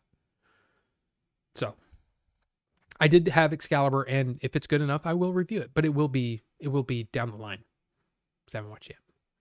Next Generation is one of my favorite shows of all time. Like top 3. Awesome that you're getting into it. It's Pixel. It's one of those things that I'm a little irritated at myself for not getting into it earlier. I know for a fact that, because I tried to watch the series when it was on TV and I couldn't get into it because the effects were so poor. You know, they didn't have a whole lot of money for the effects. The new restoration that they did in 2012, 2013 has been amazing to watch. And of course, because it didn't make enough money, they didn't have, didn't make enough money. So now Deep Space Nine and Voyager will never get the same treatment that Next Generation did. Next Generation, they went back to the original negatives and rebuilt everything from scratch. They don't have the money to do that. It does not make, the return on investment is not there for the other seasons. So there's not going to be any restoration for Deep Space Nine and Voyager. I do want to watch those too eventually. But yeah, I'm really enjoying it. It's great. And it's also like, I was talking about this last night with Billy's wife. We hadn't talked in a while. But we were talking and I said it's really strange because it feels like, it's not like I'm sitting there watching it and thinking of Billy, but there are moments where I'm like, is that where he got that? Like, there are moments that are very, like, that remind me of things that happened in Adventures, but also stuff that he wrote in Chuckleheads. And it makes me think, is this a Next Generation thing and I didn't know it?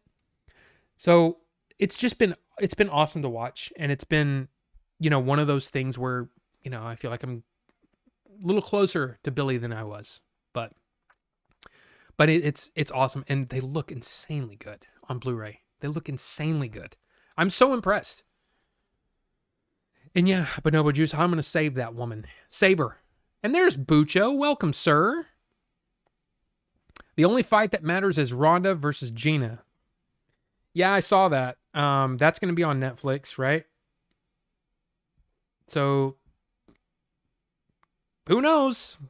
I don't care. I just don't care. I'm sorry. I don't care. Of course, I haven't watched a fight in, I don't even know what the last one I watched was. Yeah, Bucho, go check out the AI section on Discord. It's pretty funny. Did I get to play through the new Resident Evil game? Mike, no. And it's not because I'm not. Here's the thing. I've never been a big Resident Evil guy, but typically when those come out, I like to watch Let's Plays on them because it's not the kind of game that I like to play, but I like to experience, if that makes any sense. So I'll watch a Let's Player. So,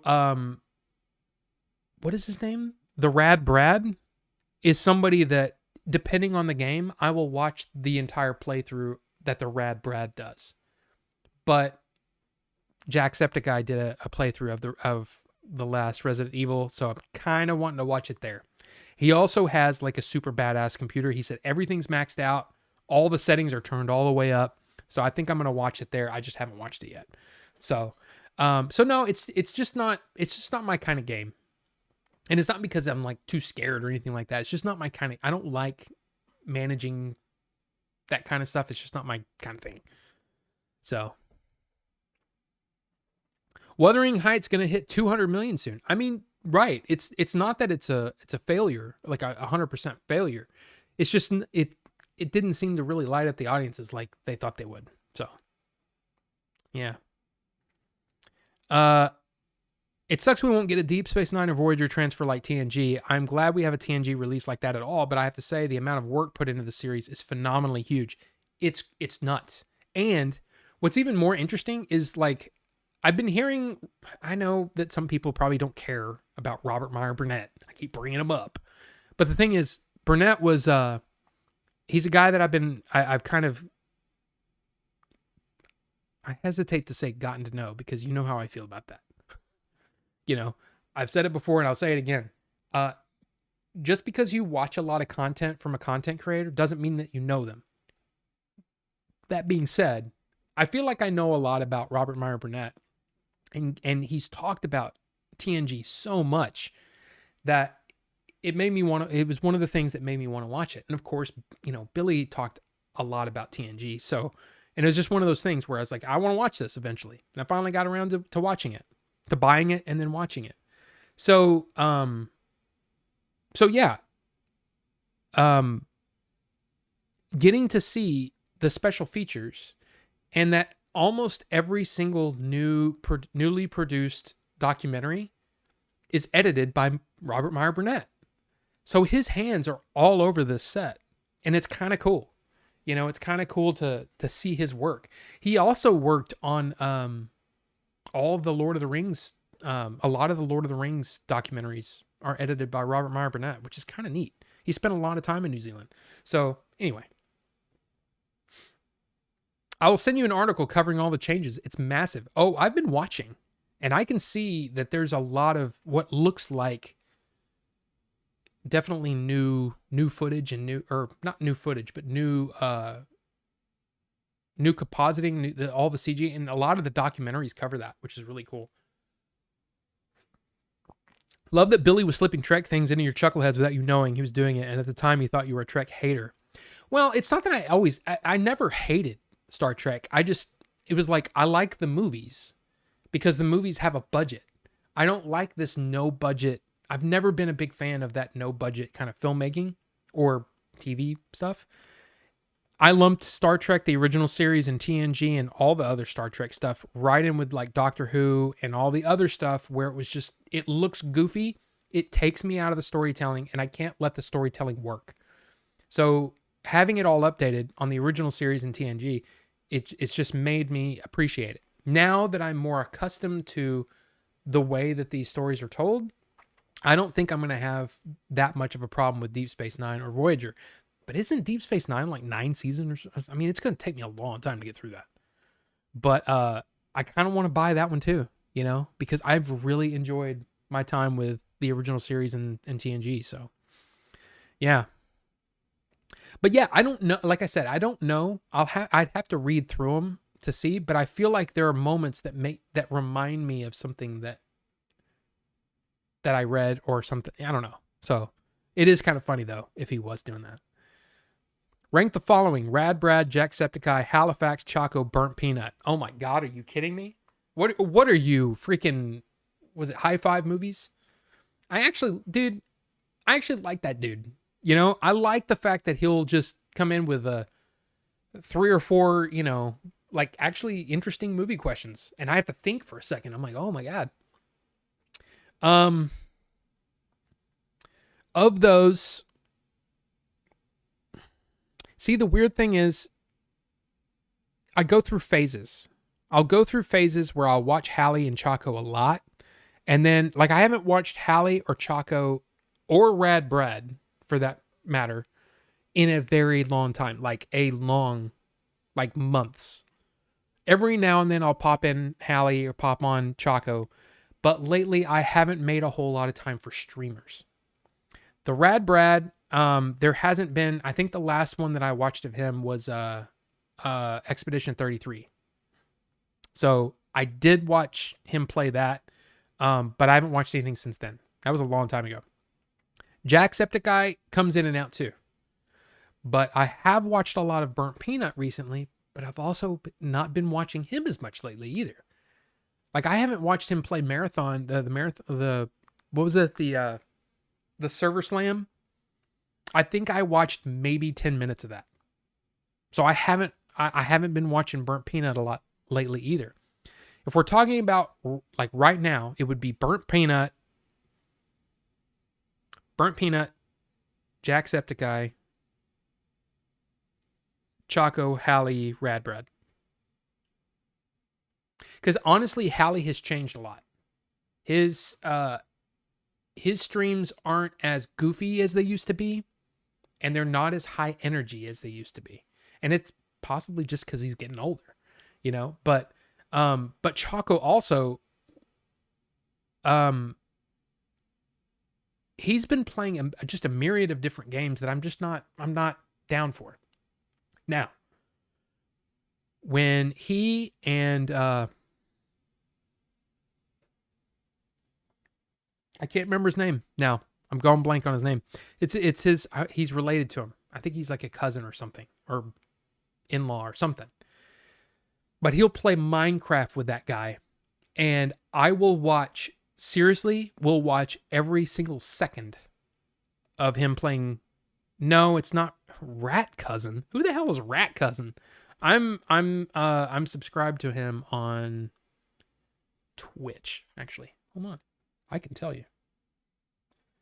But when they'll play through, they play lately or last year they played through some Twitch mods or some Minecraft mods, and I had Reed is his name, Reed.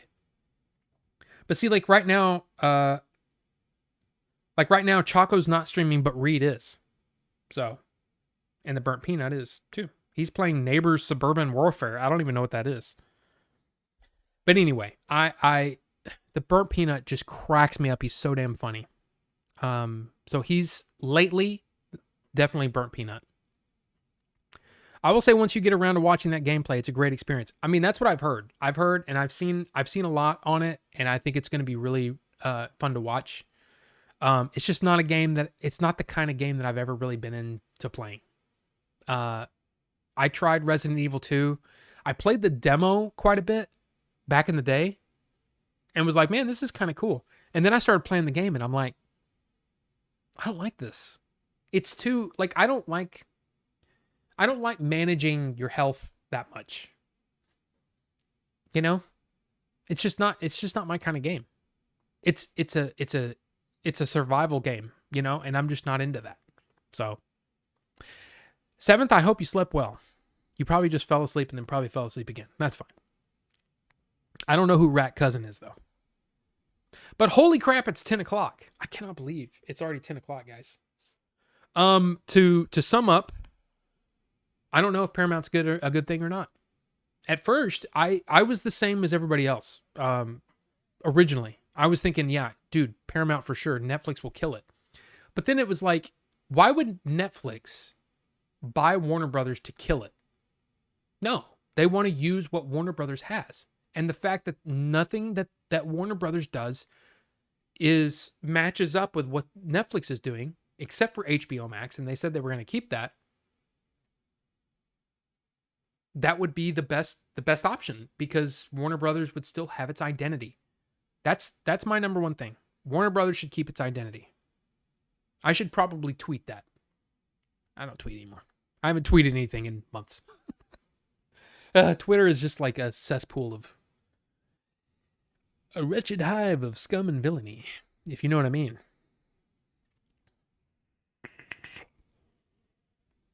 Dude, that banana is great. Okay, I need some water. I'm gonna open up Discord because we're about to switch over. I can't believe it. I can't believe the stream's already over. I talked a lot. So thank you, and I'm sorry. And we vaped a lot too. Let's try this strawberry cheesecake again.